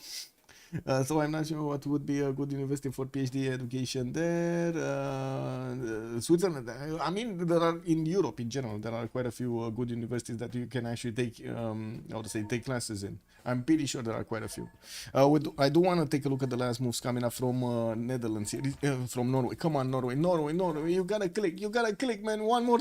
He did click. He can click on the settler. Go, Paxios, go, Paxios. No, he moved. He moved the settler move first. He cannot piece him. Yeah, he cannot do it. Tushpat did get settled over there on Maystar, gonna get some extra gold per turn. We do have him also with God of the Force to give him the extra production towards ancient and classical units. Traders coming out from Mashad, and we're going to see how he's gonna take care of the Norwegian peaceful scout over there that just try to take a stab at his settler. I will defake it. Yes, exactly. Wait, USDC funding universities of France is trying to recruit more scientists. KW, man. I mean, yeah, with zero protection against. I would say social media. Wow, man. Anyway, don't get me started on that. I've been talking about social media for so long that I like it. It makes me vomit right now. That they could have foreseen this would happen, and it would have been easy to see this would happen if they kept on going, but they just kept on going, and now nobody knows anything, man. Anyway, Divine Spark coming up from the Pantheon of Norway to get him some extra points over there. For the great people. We do have him already finishing 2 of his solid sites, working on the 3rd. We do have also Maya choosing to go for his trademark gardens festivals to get the extra culture from these plantations. I'm pretty sure he already did get irrigation here, so he starts improving his bananas, not to mention his silt tiles and of course his incense tiles. Going for the builders quite quickly. He did get to settle his 3 cities here, and slowly will need to place down and finish of course his observatories. Already got 2 of them. Neither of them actually have adjacency right now, unfortunately. We do have also Age of Empire here, getting his God of the Sea with only 2 cities on the coast. He doesn't have that many resources, but he's fine. At least in the capital, he's gonna have a 4-3-1 fish tile, and in Liverpool gonna have 2 of these fishes and a crab tile to improve there. We do have him with some more resources on the east side, but again, not that many. Some reef tiles are also gonna give him +4 campuses. By the looks of it, there are 2 mountain tiles that he could couple together with this reef tile to get him +4. Not bad. Also +4 in the city of Leeds. That's going to be a bit explosive. I would say a bit explosive. They're being very anti-equality, anti a lot of stuff. Wait, change the city names in BBG to politically incorrect clauses to celebrate the various world leaders. Great double. The cure for social media is putting real people on the street. I don't know. I don't know about that one. Anyway, I don't think that's. I mean, the more lies you put into social media, the less effect it's gonna have on the population. Yeah, so basically nobody will trust anything anymore. They will just trust how many taxes they need to pay or not, and what's their income based off. And if the income is not going to be good, matching of course how many taxes they're going to be paying, they're going to be very unhappy. Basically, that's basically it.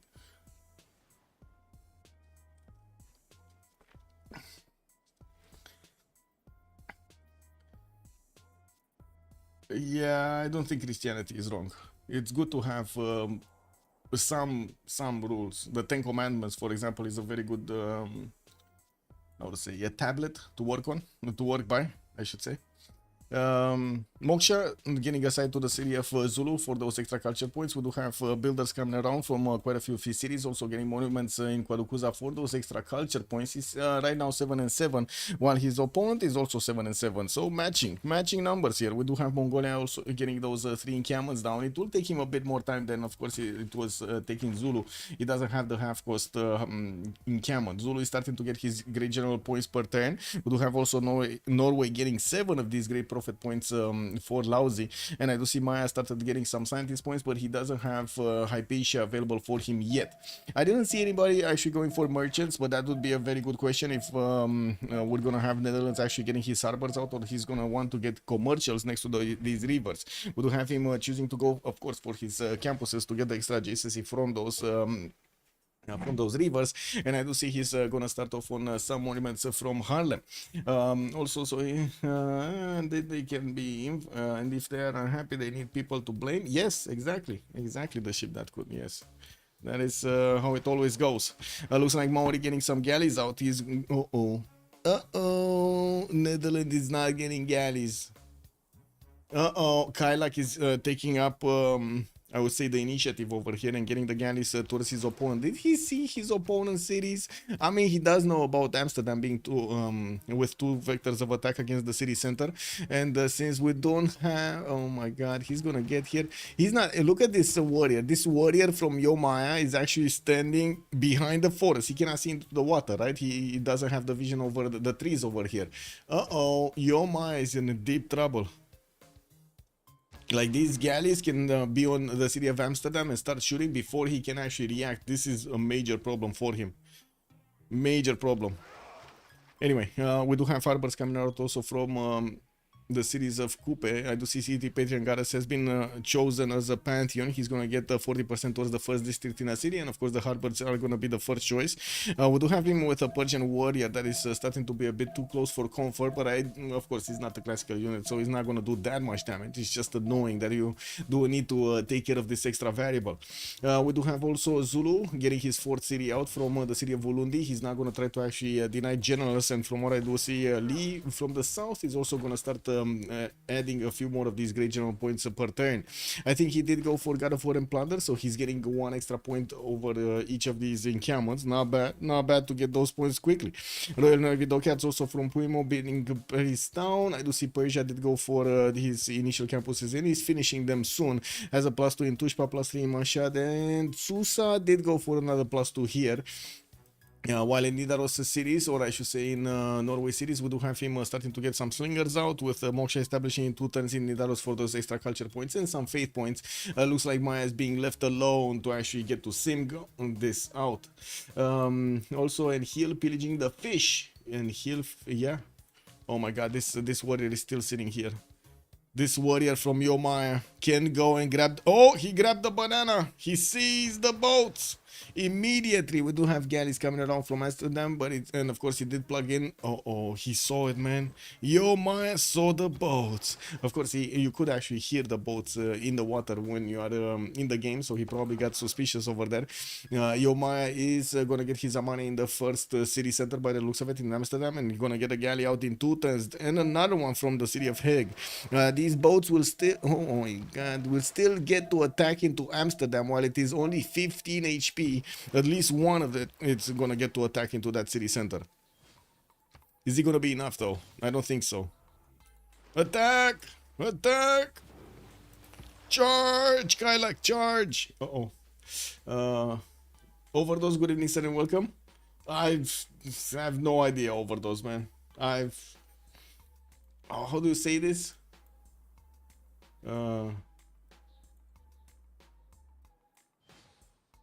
I don't know. Actually, I don't know how to say I don't know in French. How do you say I don't know in French? Je ne sais pas? No? Something like that? I think je ne sais pas is nu știu să spun sau I don't je sais pas. Je sais pas. Je sais pas. Je sais pas. Without the ne? It's good? Okay, je ne sais pas. Oh my god, I remember. It's incredible. Man, I need to come a little bit, like, you know, more often in France, because like just hearing French in voice is not the same. It's not the same, man. It's not the same. We do have to take a look also how Age of Empire is going to want to get his stuff going, since he's going to have quite a bit of a defense to take out on the western side, of course Mongolia being so close to him.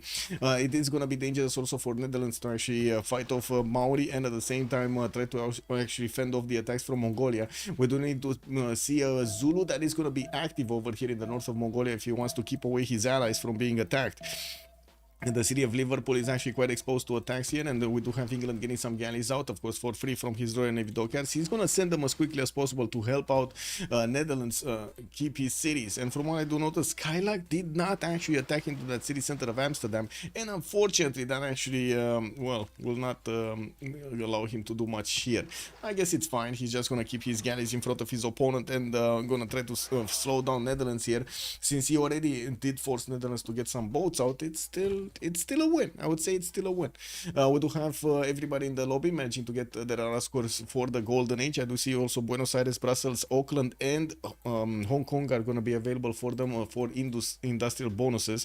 CAD with Ngazargamo are going to give them some military points, and of course production for the military units. Ayutthaya, the only one for culture. Geneva and Nalanda are going to be open for the a science acquirement, and I do see the Dutch Empire is already sending his Amani to Nalanda. Whoa! So he wanted to actually put Amani in Nalanda. He just, yeah, clicked on his capital by mistake over there. I guess it is what it is. Overdose. It is what it is. Tris Bot, good evening, sir, and welcome. Or I should say, bonsoir, monsieur, bienvenue. Also, yo, Maya, can I get some gold? Yeah, exactly, man. Nazca with Yerevan are going to provide some religious bonuses, and one of them is quite close to Norway here. He's at the moment the only one that's actually going for religion, and by the looks of it, he did manage to actually establish it with Islam, giving him the choral music bonus from the shrines and the temples, giving him the culture. Not to mention tithe, he's going to give him some extra gold for the city following the religion. And since we do have 2 minutes over here to actually get this going, I really need to get to the bathroom, because otherwise I'm gonna start actually moving like this on the chair, and it's not gonna be cool for me, man. It's not gonna be cool.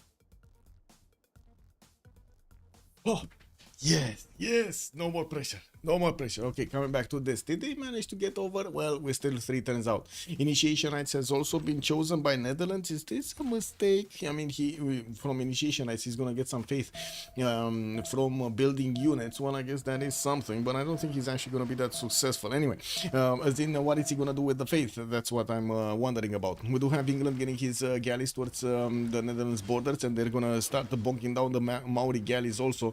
It does look like Maori is trying to get out of there. England did manage to get the prime spot exactly on the reef tiles when he actually gets some more defensive capabilities. Equalizer 19, good evening, sir, and welcome. You talk so fast, I'm kind of forced to, man. I'm kind of forced to. There is so much information in the games, and every time I actually don't speak out some form of information from somewhere, I get called out in the chat, you know. Oh, you didn't do this, you didn't do that, and so on and so forth, you know. Like, it is what it is. You gotta, I had to learn. I had to learn to talk very fast in a language that's not mine. It is what it is. Also, Sigball is saying, what you think, guys? Which of the teams have the advantage? That's a good question, actually. Which one of these teams actually have the advantage? I would actually say right now, with Maya being safe on the right side, or very far away from his opponents here, able to sim, and also with Mongolia being able to hit 3 opponents, I would say the baby boomers are in a very good spot. That's just my opinion right here. We're going to need to see how things evolve, of course, with and Netherlands and also Zulu that can actually affect this game. We do have England that could also affect the game, trying to take out Maori in between Nader Shah, Netherlands, and also England over here. This is not going to be easy. Not going to be easy for them. Dr. Mazu, also good evening, sir. Will Persia get a general? That's a very good question. I did notice he was not going actually for his for his encampments. I do see at the moment Falcon is going directly for horseback. No, he did place down an encampment from the city of Susa. He just needs to actually get some projects over there, because I'm pretty sure we're gonna have a lot of general points already coming out from Mongolia. We got horses. We got 2 of these generals already recruited by Mongolia. Lee is getting there, man. He's getting there. Did he manage to get military tradition? He's already chopping horses. Oh, well, I mean, where are these sources going, boys? Thank you so much for the follow, Equalizer. Much appreciated, sir. Also, your commentary is leaks about of other casters. Thank you so much, Yorkshire. A bit much appreciated, sir. I do have to admit sometimes I'm actually feeling like, yeah, you know, there's a bit too much templating going around. I try to actually get some phrases at the beginning with some information in the middle, some information in the last ones, and I feel like it's a bit too predictable, but in the end, you know, the games just have a certain flow, so I do try to follow it as much as I can. We do also see Kalak here with his City Patriot Goddess finishing his harbors, but did not go for his initial lighthouses. We do have some more boats coming around, because now, right now, since he did lose at least 2 of them, and he's definitely going to lose the 3rd one in the borders of Netherlands here to the southwest, he's going to have his borders exposed here, and there is a coastal city in Garwahia that has 3 tiles of attack against the city center. Well, at least he's sitting on cliffs, and you know, that adds a bit more defense over there, I think, for the city center, if I'm not mistaken. From the extra hill. Well, we do have him also placing quite a few units towards the eastern side. We don't have classical units coming out from Persia. This is 1031, so the players are gonna need to start choosing their golden age bonuses for their upcoming period, for the next 20 turns or something, until we're gonna see the next World Congress, or I should say the first one.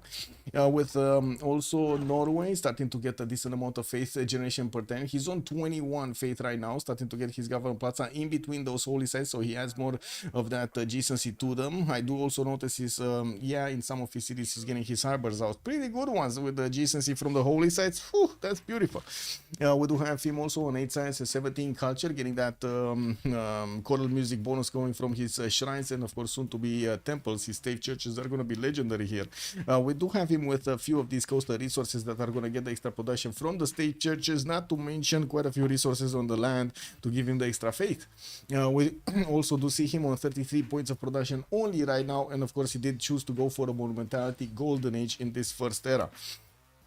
Coupe golden age, that's gonna be him in a free inquiry golden age, 8 science, 17 culture. Wow, whoa, free inquiry golden age, and he has the, oh, there we go, the numbers updated. I was like, oh my god, he actually, with free inquiry, he's on 8 science points a turn. I was like, oh my, man, that's terrible. I was like, phew, man, sometimes it is what it is. He did manage to get his early empire bonus with the extra production on this forest and rainforest, and I do see he's getting his slingers out for the extra defense against Persia from the right side. Looking at his text, he's also not yet at horseback riding. He's getting his archery next turn, with political philosophy also finishing. I don't know if this turn or the next one, but anyway, one of those turns. With the builders are going to need to start improving some of these resources. Also getting the lighthouses is going to allow him to start getting those trade routes to connect his city centers. The first one actually coming up from Engarwahia. Well, this is the big boost of production here because of the early empire. He did get to 40 points of production with also 14 gold points a turn, 18 science and 17 culture. On titanium, we do have him on the right side. I'm not sure exactly what the name means, but it is what it is. It must be the opposite of titanium, right? That's kind of what it should feel. I don't know, what is the opposite of titanium? Oh my god, it's the sauce. Will Persia actually, did Persia get the general or not? He's barely making points, 1 point a turn. Mongolia is gonna get a 3rd one. Kick W, man.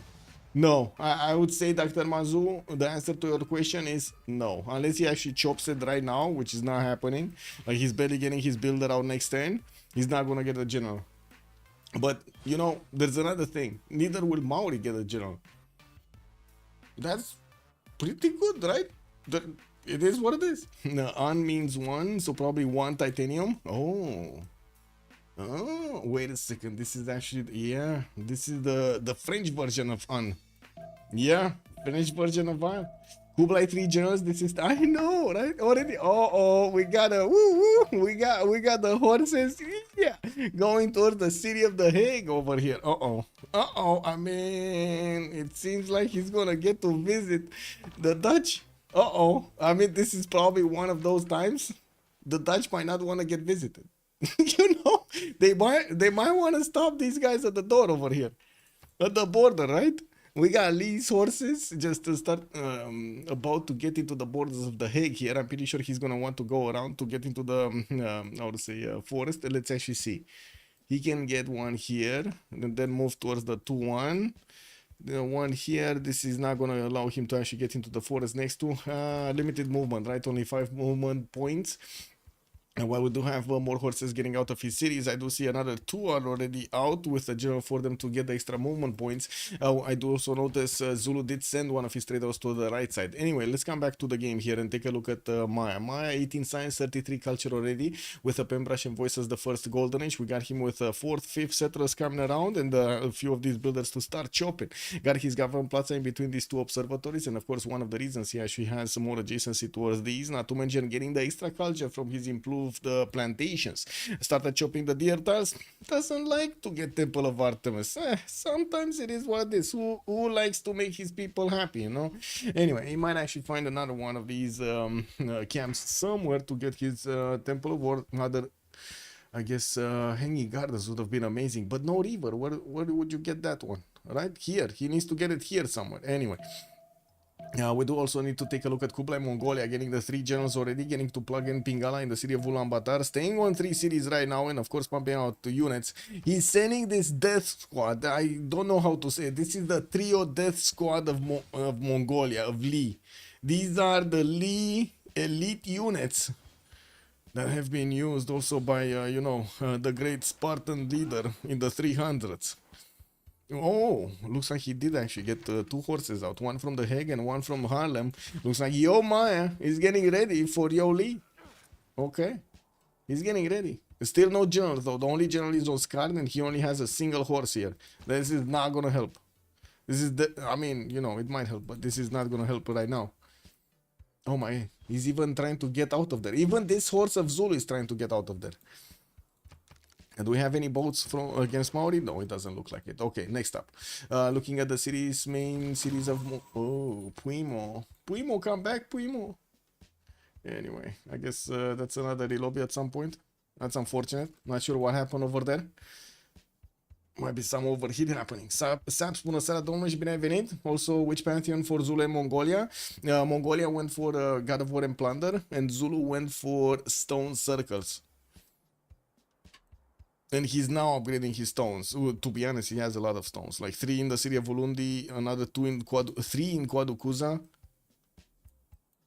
1 in Ungundunlovu. It would have been second one over here towards the south, but the volcano said, you know what, I'm just gonna burn that stone. I see you got the bonus, I'm not gonna let you have it, man. That's a few too many stone tiles for you, okay? Wow, RNGesus over here from Civilization 6 just said no.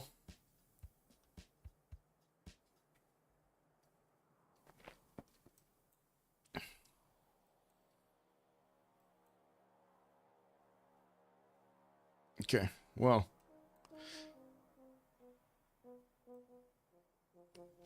Still waiting for Puimo. Did he totally get out something? Whoa, off topic is being... Oh, by the way, I did get a song out. I cannot share it on stream though, because, explicit lyrics and stuff like that. But if you want, let me actually copy the link to... I did actually notice the FS Studio made it so easy, like so easy right now to actually get your songs out. It only takes a day and you immediately get it on Spotify and the other, the other platforms. This is amazing. This is amazing. Just, it makes it so much easier right now.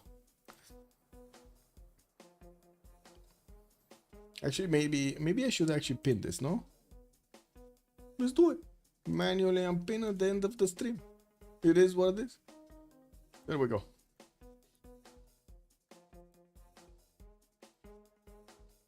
Okay, let's see it. Where do we have CivFR.com? Oh, wait, it's we're gonna have a pause for 10 minutes, guys. Yeah, he's fixing his internet box or something, unfortunately. It looks like he has a bit of a bigger issue. Wait a second, he's here, no? C'est bon finalement, il arrive. Okay, he came back. Never mind, he came back. He says 5 minutes. What? 5 minutes? Oh my god, this is so exactly when we had the action started, the adrenaline pumping through our veins over here, we had the horses, the death dealing squad of the Mongolians going against the Dutch. Player just goes out, man. Yeah. player just goes out and slows us down from actually getting the correct flow over here of the, you know, commentary. It is what it is, man. It is what it is.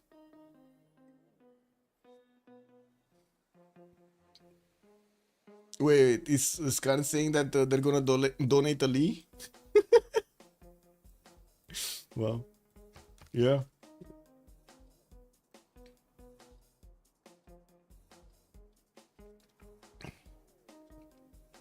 We need to take a look at Yomaya next, no? I think he was next up on our list. 23 science, 34 culture, definitely much better than the baby boomers Lee.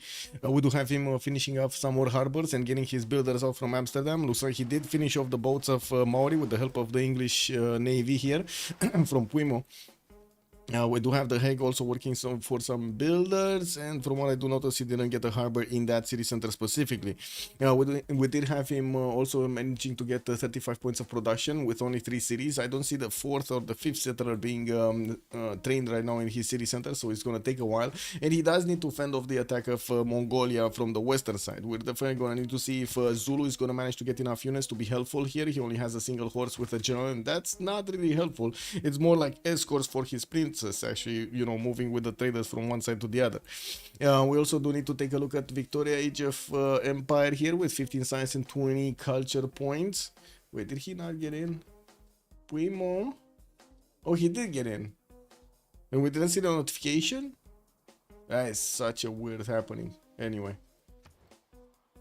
Yeah, direct translation of his shit happens. Yeah, shit happens. La merde arrive. Isn't that, wait a second, la merde arrive, isn't that like shit arrived or something rather than shit happens?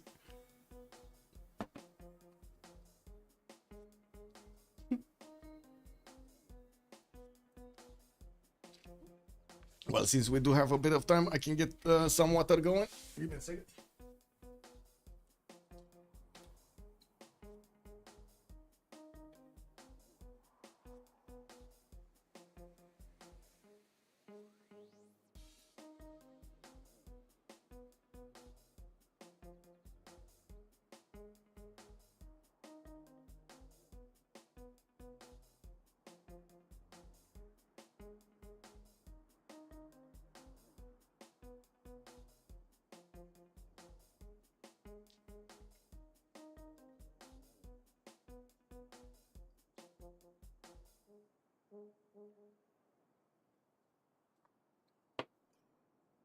Yes, Wasser. Yep, I did drink. Yep, I did drink.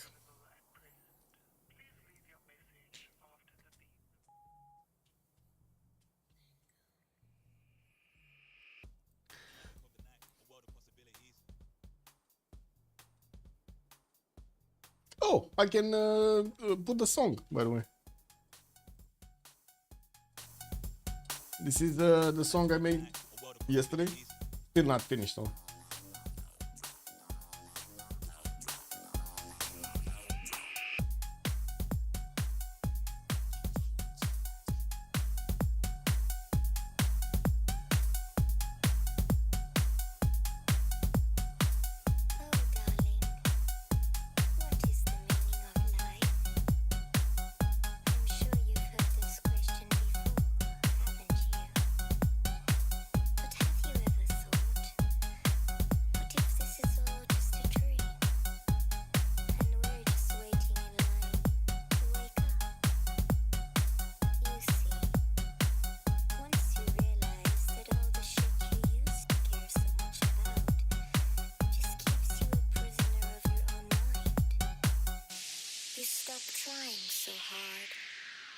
And you surrender to the knowing that you don't know anything. Not at all. Not even close. Any time of night, any time of day, let's just make it right.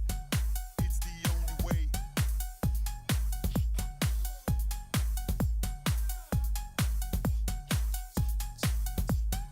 Any time of night, any time of day, let's just make it right. It's the only way.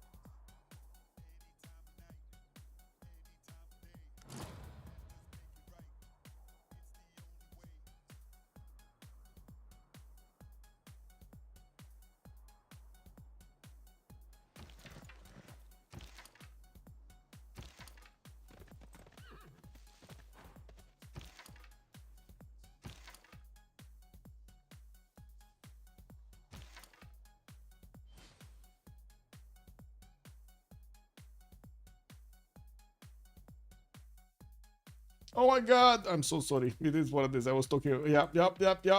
No voice. Thank you. Small, much appreciated, sir. Also, I talking. Good evening, sir, and welcome. Thank you. I'm sorry. It is what it is. I was talking about the different things that Ofink was saying over there. Good evening, sir, and welcome. So, if you're talking about the horses being spotted, they got spotted by Zulu's horses over here, and the horse that Netherlands actually put out before Zulu spotted the horses did not go and defend his how to say campus. He did go northeast because he was thinking well, I don't know exactly what he was thinking, but he placed it on the northeast. I think this one actually came from Amsterdam, if I'm not mistaken, and not The Hague. So it took a while to actually get to the southwest. We do have him also. We did have also the boats coming out from Maori that can be heard actually in the water. It's one of the things that is actually sound triggerable if you have the sounds and of course don't have music to actually spot all of the sounds. You do hear the boats moving into the water or getting into the water. So he first of all knew that Maori is getting boats out because he heard that, and second of all he did place his warrior on the coast on the banana, spotted those boats. Only then when he spotted the boats did he actually switch the production of Amsterdam into his boat technology, and also told Puimo that he's getting under attack.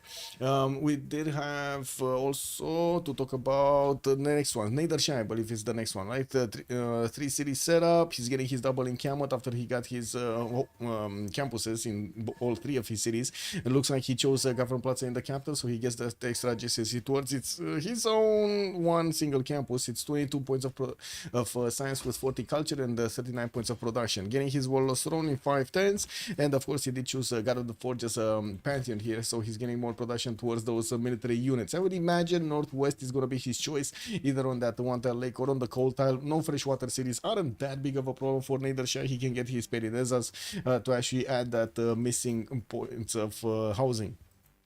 Those missing points of housing. We do have him also with a decent amount of chores, but he did not manage to get his encampments down in time, so he can recruit one of his generals. That is going to be a bit of an issue here. He's only going to get a general for his knights, for his crossbows, coursers, and not for his horses or immortals. A bit unfortunate. We do have also him with 14 gold points a turn. I do have to say at the moment he only has his Peridezas and some of these plantations to give him the gold per turn, not to mention his paintbrush and voice bonus for each of these districts, which already cost him a bit of gold, so you know they're just equaling out. We don't have commercials, we don't have yet harbors being placed by his cities, so yeah, a bit of a problem later on in the gold. We also do need to take a look at Shaka getting his 4 cities out. At the moment only has a single horse from his city centers coming around, and I do have to say Netherlands is being left alone over here to fend off his opponent without a general. We do have Skarn with 14 science and 31 culture. He does have his moksha established in the capital city with Bingala already in Quadukuza active.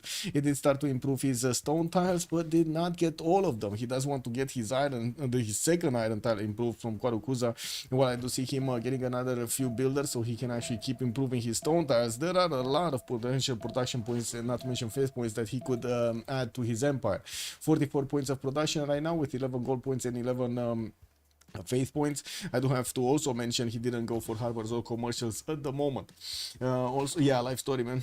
Set voice volume to 0 and start speaking non-stop. Yeah, let's get it. That geothermal site in Susa city is greatly underutilized. Could have been 2 campuses there. Susa city of Susa. Huh? Where are we seeing the second geothermal? Because I only see a single geothermal. Where is the underutilized? Oh, you mean with another city from the north? Yes. I guess he could have coupled that. Anyway, he did get this to a +3 with the encampment, so I guess he's still fine. Yeah, it's still fine for a while. We do have also Nidaros choosing to go for Warlord's Throne, getting Magnus in the city of Olesund towards the north, while he's gonna get his plantations improved, and also his pastures. I do see him starting to actually chop out his territory here. 4th city already moving to the southeast and has 27 faith points a turn. I gotta say this is not that much at this point in time.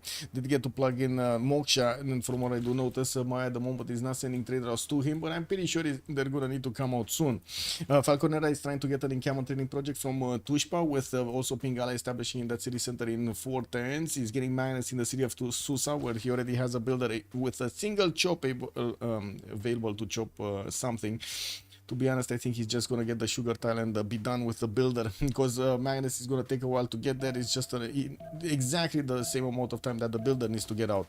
His settler though is gonna forward settle his opponent quite heavily, and by the looks of it, he's gonna actually try to get an encampment training project from that city center. He must be dreaming that he's gonna get to his stirrups much faster than his opponent over here. Let's actually see. Kailak is 19 science with 24 culture, while we do have Falconero on 33 and 37. Definitely a lot more science.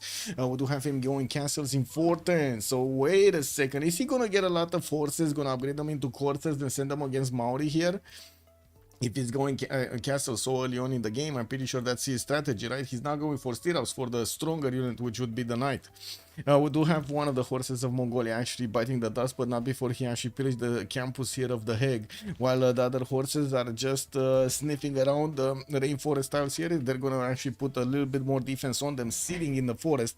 Even the triple shots from these horses of Netherlands are not going to be successful of taking out the Mongolian horse, especially since there is a general difference between them. Well, as I should say, Mongolia does have a general, while the Hague does not. Now we do have another... another welcoming party here being sent by Lee in the city of Bulawayo. We need to name these. Okay, we need to... I named the first. Can you name the second? I named the first. This is the Death Squad, right? The trio Death Squad that went against the Netherlands. What is this? We got another 3 horses going towards Zulu this time around with another general. This is the Sun Tzu something. What is this next squad of death units here being called?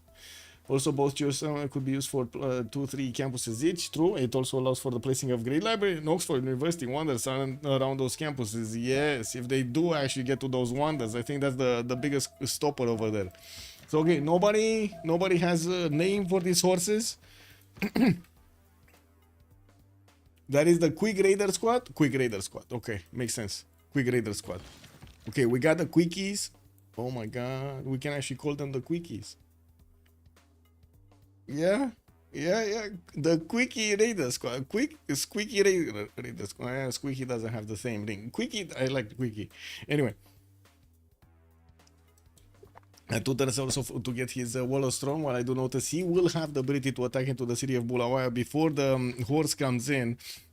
We will need to see if he's actually going to want to spend that extra point of strength from the horse against the city center, or he will just want to take out Zulu's units in the meantime. There is a very banged up scout in the forest, and one warrior that is putting up his life over there against the horse of Mongolia. The general is also moving forward, while unfortunately he didn't actually move the horse from the city of Ulaanbaatar to get there.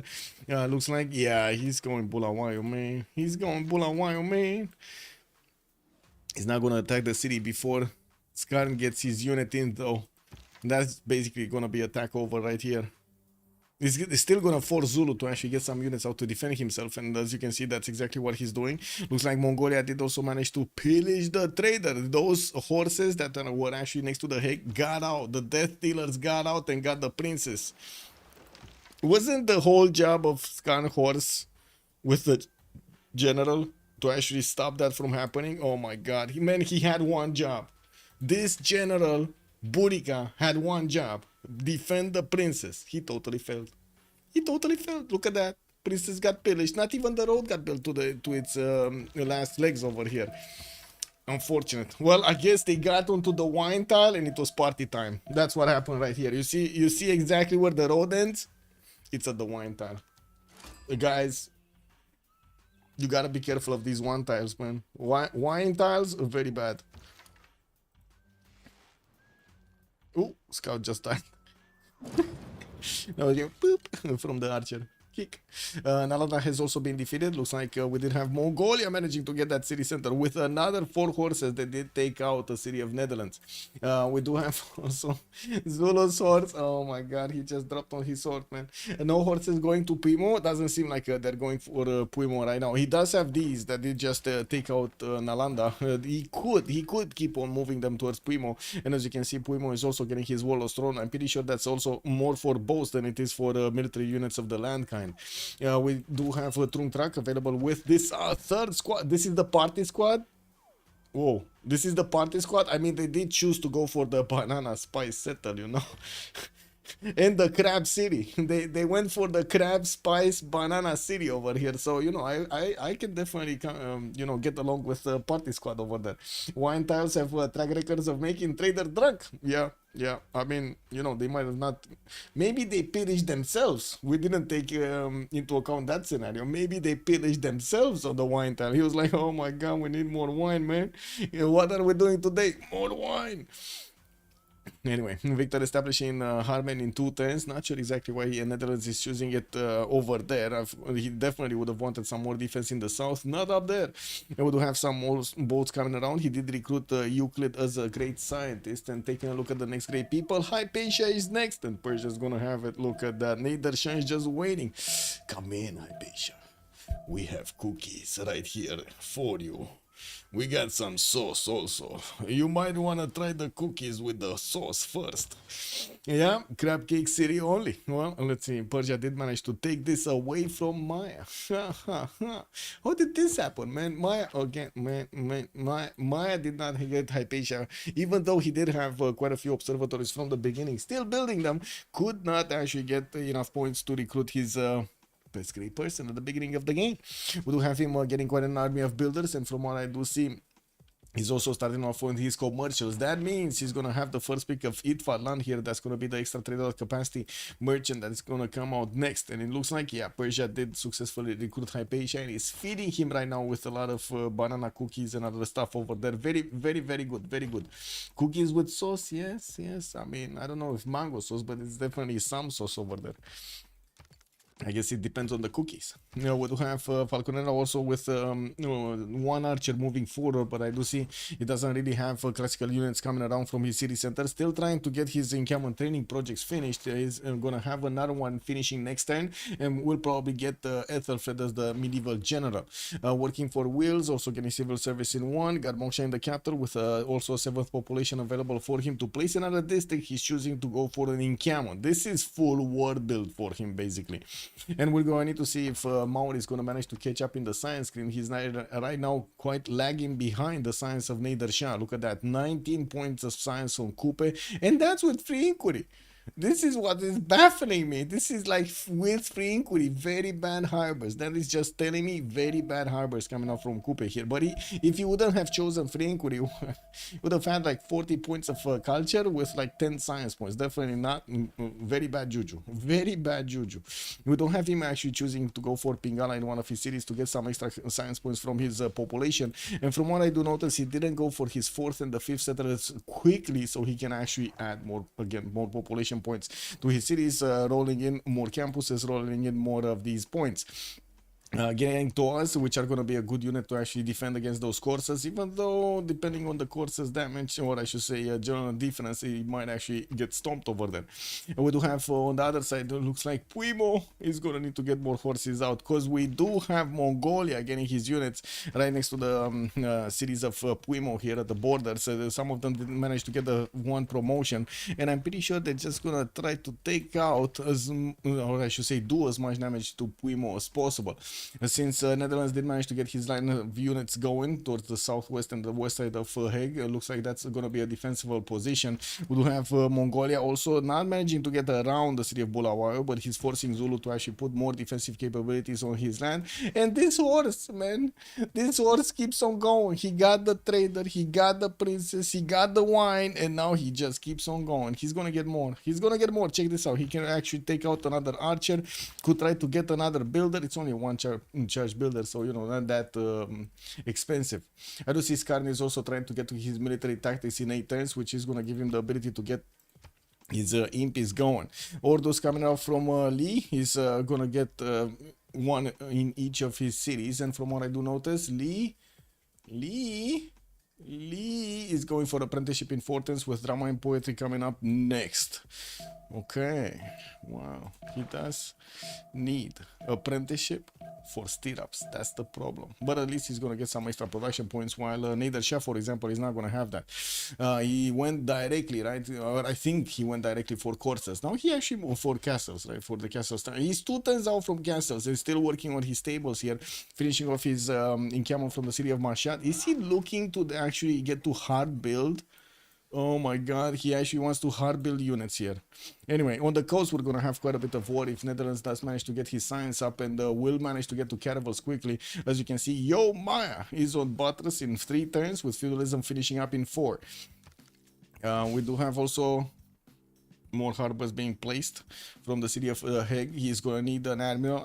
I do have to point out he's getting some admiral points from his campuses, but I do see they passed the admirals. Oh my god, did they all 3 pass of them? So they're only waiting for Norway to actually get this. Well, at least he's gonna get it next turn. We're gonna need to see if he's actually gonna pick that one up to open it up for open up the admirals for everybody. We do have also Norway here starting to get a few more builders hard built with probably feudalism timing on them. So he can get the extra 2 charges, I would imagine. Oh yeah, there we go. He's 2 turns out from feudalism, so he just needs to actually stop these before they finish, get to finish feudalism, and then put on the card for the +2 charges, and then get the big boy builders. You know, the ones with the extra muscles, you know, extra pecs over there. Yeah, he needs to get the big boy ones. We do have also 2-3 traders that I can see connected to his empire towards the capital city with 27 points of gold per turn. He's a bit too far away to actually trade on the coast, and I do notice Norway did send some of his galleys to actually attack into Puimo's galleys, while England did have quite a few of them and did send some of them towards the eastern side. I do see Newcastle upon Tyne did actually get settled. Yeah, in a very exposed position. Very exposed.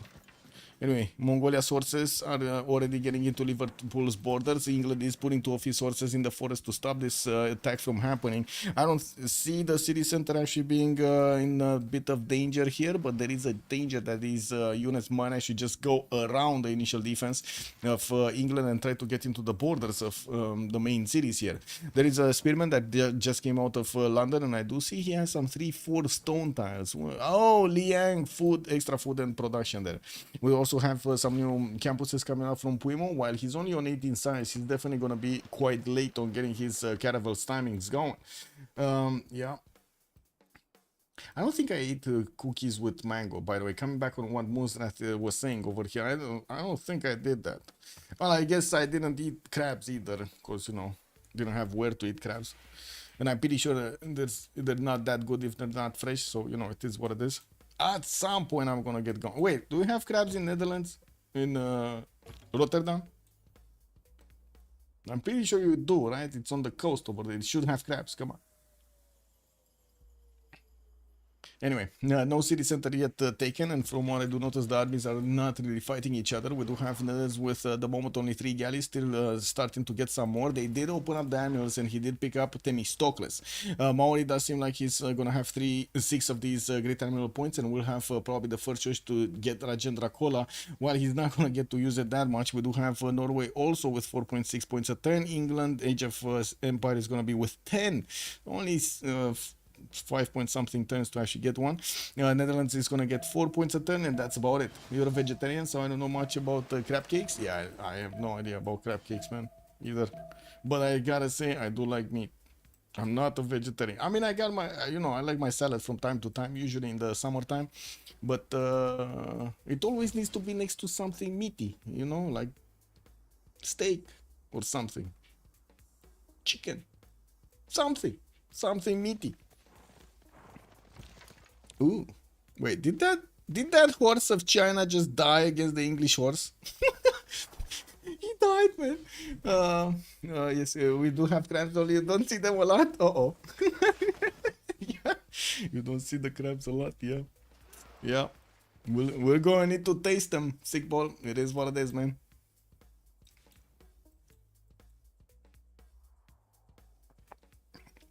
Magnus also establishing Pax's city of Kristiansand, while he's going to finish those traders with that feudalism timing. Looks like he's going to finish at least 4 of them.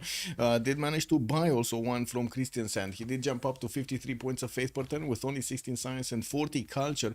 Next to next to Nadershah's 46 and 48. This is very dangerous for Kailak also.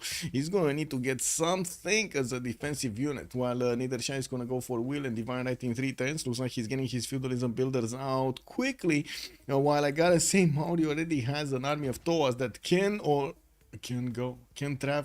travel to the Persian borders. That's China or Mongolia? That's Mongolia. That's Mongolia. If you're talking about this, that's Mongolia. It's a bit weird with the colors. Yes, I have to agree with that. But it's Mongolia. You can see the flag over here is the Mongolian flag. Okay. It looks like also Zulu is managing to push back these Mongolian horses from the side of Zulu, while Zulu did manage to get quite an army of archers here to defend the city of Unglulovus. He's putting his production points on the campuses. We also do see he's starting to get spearmen out from his city, so he can upgrade them into impies. With 14 Kanda coming out from Bulawayo next, he's definitely going to want those extra housing points. We do have also Mongolia managing to get those orders finished, and I do see he's getting his feudalism builders out to start improving stuff. We do have Lee with only 20 science points and 15 culture points. Did get the Pingala in the city of Ulaanbaatar, but could not get that much science for himself. Skarn, for example, is 36 and 50, and unfortunately all of these horses getting built over here did deny Mongolia from actually getting his own cities out, and this is going to be dangerous. Looks like he's just losing units over here going against England without meaningful damage that he can actually do to these tiles. Wait, did he just kill another horse into a horse of England again? That's the second horse that just suicides against the English units, no?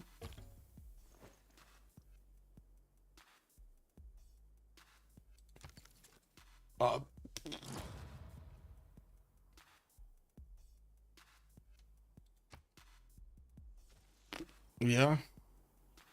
Explosive volcano, man. Only that icon, you can also see the color. Oh, right, the banner. Yeah, you're right. The white banner behind the, what I should say, on top of the green banner. Sos will get the first city. Muzdrat is trying to make some points for himself. Check this out. Did you vote on the other one? Wait a second. You predicted Sos. Oh my god, Muzdrat is correct over here. He's actually trying to make people put more points into this? Or is this some, I would say, inverse psychology stuff over here? You're telling everybody that they should vote on something else because you voted the sauce and they want your points. Is that how it goes? Mongolia has only 3 cities. It will not get a city from Zulu before it gets overrun from the counter. It kind of looks like yeah. The naval will be hard for baby boomers. Well, I'm pretty sure Yomaya, with the cartography coming up in 6 turns and Mercenary is also in 3, is gonna do a lot of damage to Maori. Kailak does have 2 cities exposed to the coast, but there is a bit of a problem here for Falconera. Falconera did choose to keep on waiting to get his coursers out. This is gonna be these are gonna require a lot more production than the normal horses that he could have just chopped here, and unfortunately this is gonna take a while. This is really gonna take a while to get his armies out. These tours are just what, 1 turn away from starting to attack into his units. And they do have an extra -5 penalty, basically, when the opponents are next to them. Whenever an opponent is next to them, opponent unit is next to them, they do apply a -5 penalty on those opponents. That's going to be a problem. Yeah, I was thinking the same thing. Toas are going to be the useful unit to go against Toas here. Oh well, I guess it is what it is. Wait a second, did he chop the Corsair? Where's the Corsair if he chopped the Corsair? He chopped something. No? Oh, no, he didn't. No, he didn't. He just removed the production of the Corsairs from one shot. Okay. Okay. What can you do? Well, let's see on Maya. What do we have? 2, 4, 6 cities. Trying to also work on his Colosseum. Got his entertainment complex finished with the arena. He does have magnets in that city center and could easily try to chop it. He does need quite a few builders able to actually move quickly. And from what I do see, he only has 2 of them. No competition though for this wonder. This is going to be a pretty useful one for the extra points of amenities that you're going to get. Not to mention the culture that you're gonna get around these cities that are being hit by the Colosseum. Harbor shipping projects coming out from Puimo. He did manage to recruit Gaius Dulius and Hanno the Navigator. Really wants one of these Renaissance admirals, and from what I do see, the medieval Renaissance admirals are gonna come out next. 12 points a turn with his harbor shipping project finishing next turn. He should have enough points to get an admiral here. Yeah, there we go. He just recruited one, and I did also notice Rajendra Kola was picked up by Maori. I think the biggest question is, will Maori ever... Wait a second. Did we just see...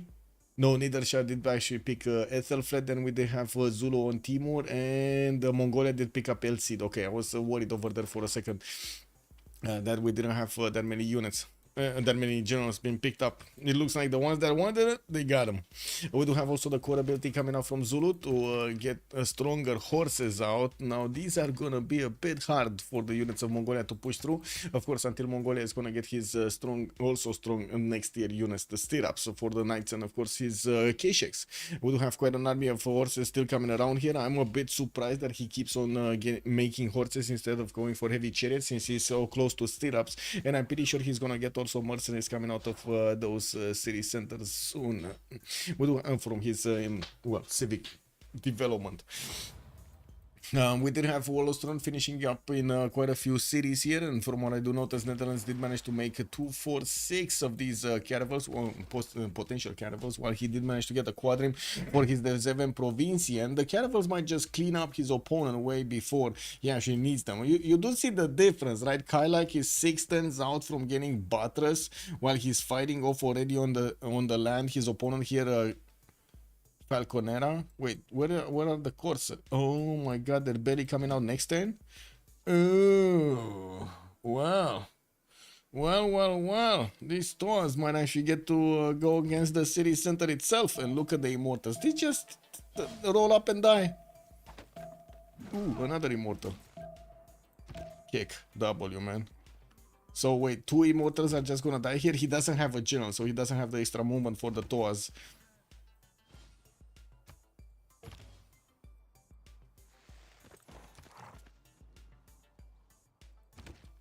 Oh my god, the perfume is back.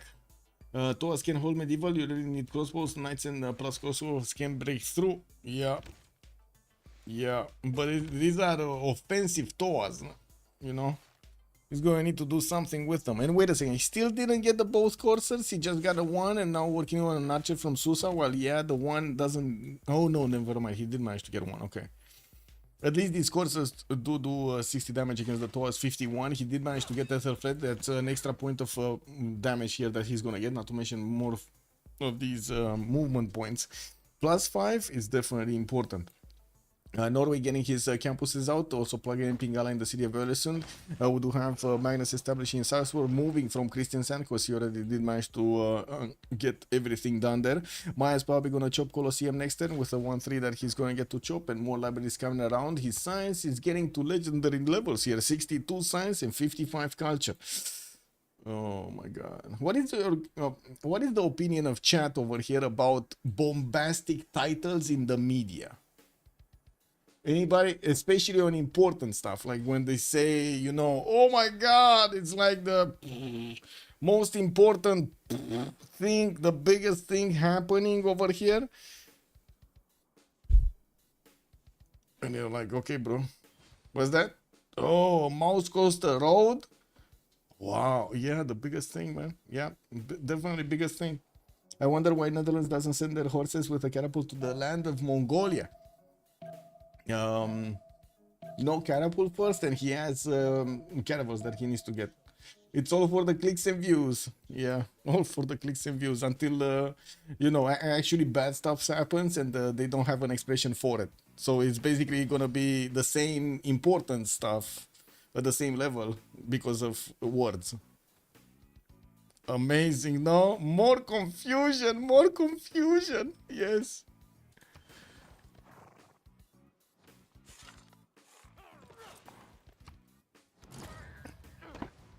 Ooh, Puimo is also 6 turns out from cartography. He's also gonna get these boats out quickly, and he made quite an army of them, a navy of them. We do have a lighthouse coming out from Liverpool in 4 turns. He did manage to fend off the attack of Kublai Mongolia, while I do notice he did also manage to push back Netherlands from Norway from his boats, from his coast.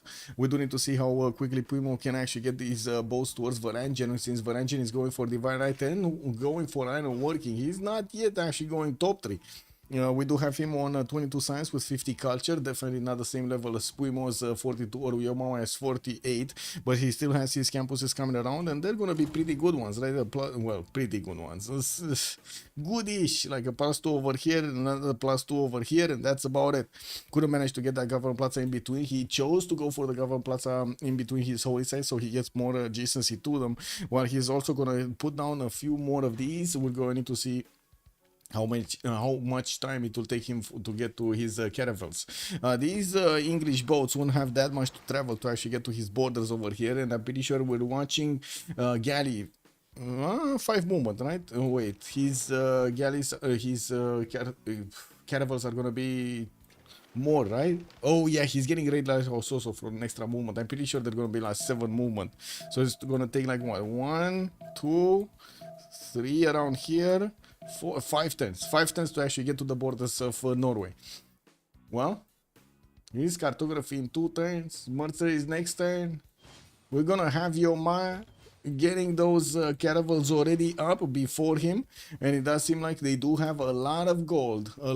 Primo is on 85 gold a 10. You got Yomaya on 23, 19 on Falconera, while on the other side on Titanium here is only using 66, only getting 66 with Kylak on 15 and Paxios on 26.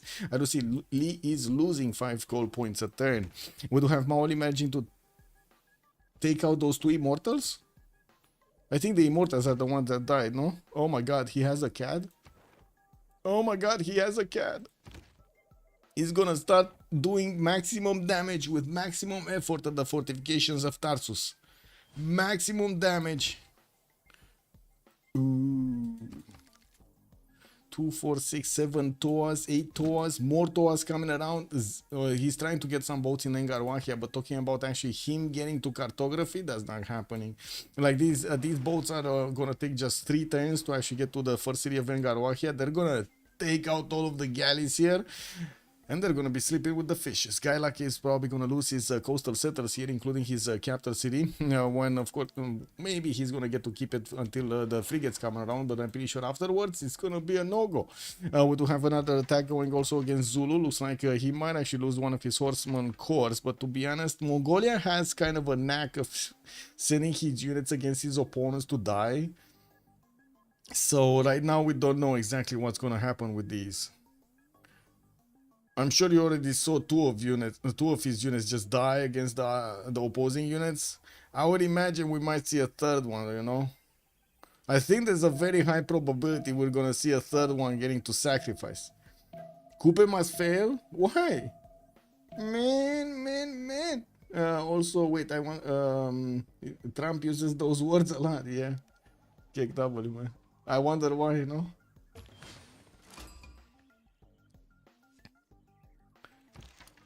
Yeah. Okay, he got one. He saved one.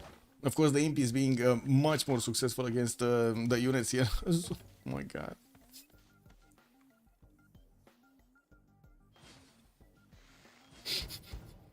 He just suicided another one of his units against the horse of Scarn. Did I see that correct? This is how it worked out, no? He had a horse that just suicided against Zulu's horseman corps. No, my god, man. Anyway, what are the where's stirrups? Oh, stirrups next turn. Civil service in 2 over here for Kublai Khan Mongolia. He's going to need to get his stirrups going, or I should say his heavy chariots and also his kishaks going, so he can put more damage on his opponents. We didn't have also him staying on 3 cities, so unfortunately he's not going to get that much out of those cities. 4 more turns until the switch of the era. We do have Shaka with 5 points missing from getting his golden age. He did plug in Reina and Bulawayo. I do see Quadukuza getting Pingala and also finishing the statue of Zeus next turn, which is going to give him another 3 archers, another those 3 spearmen, and one of those battalions for him to work.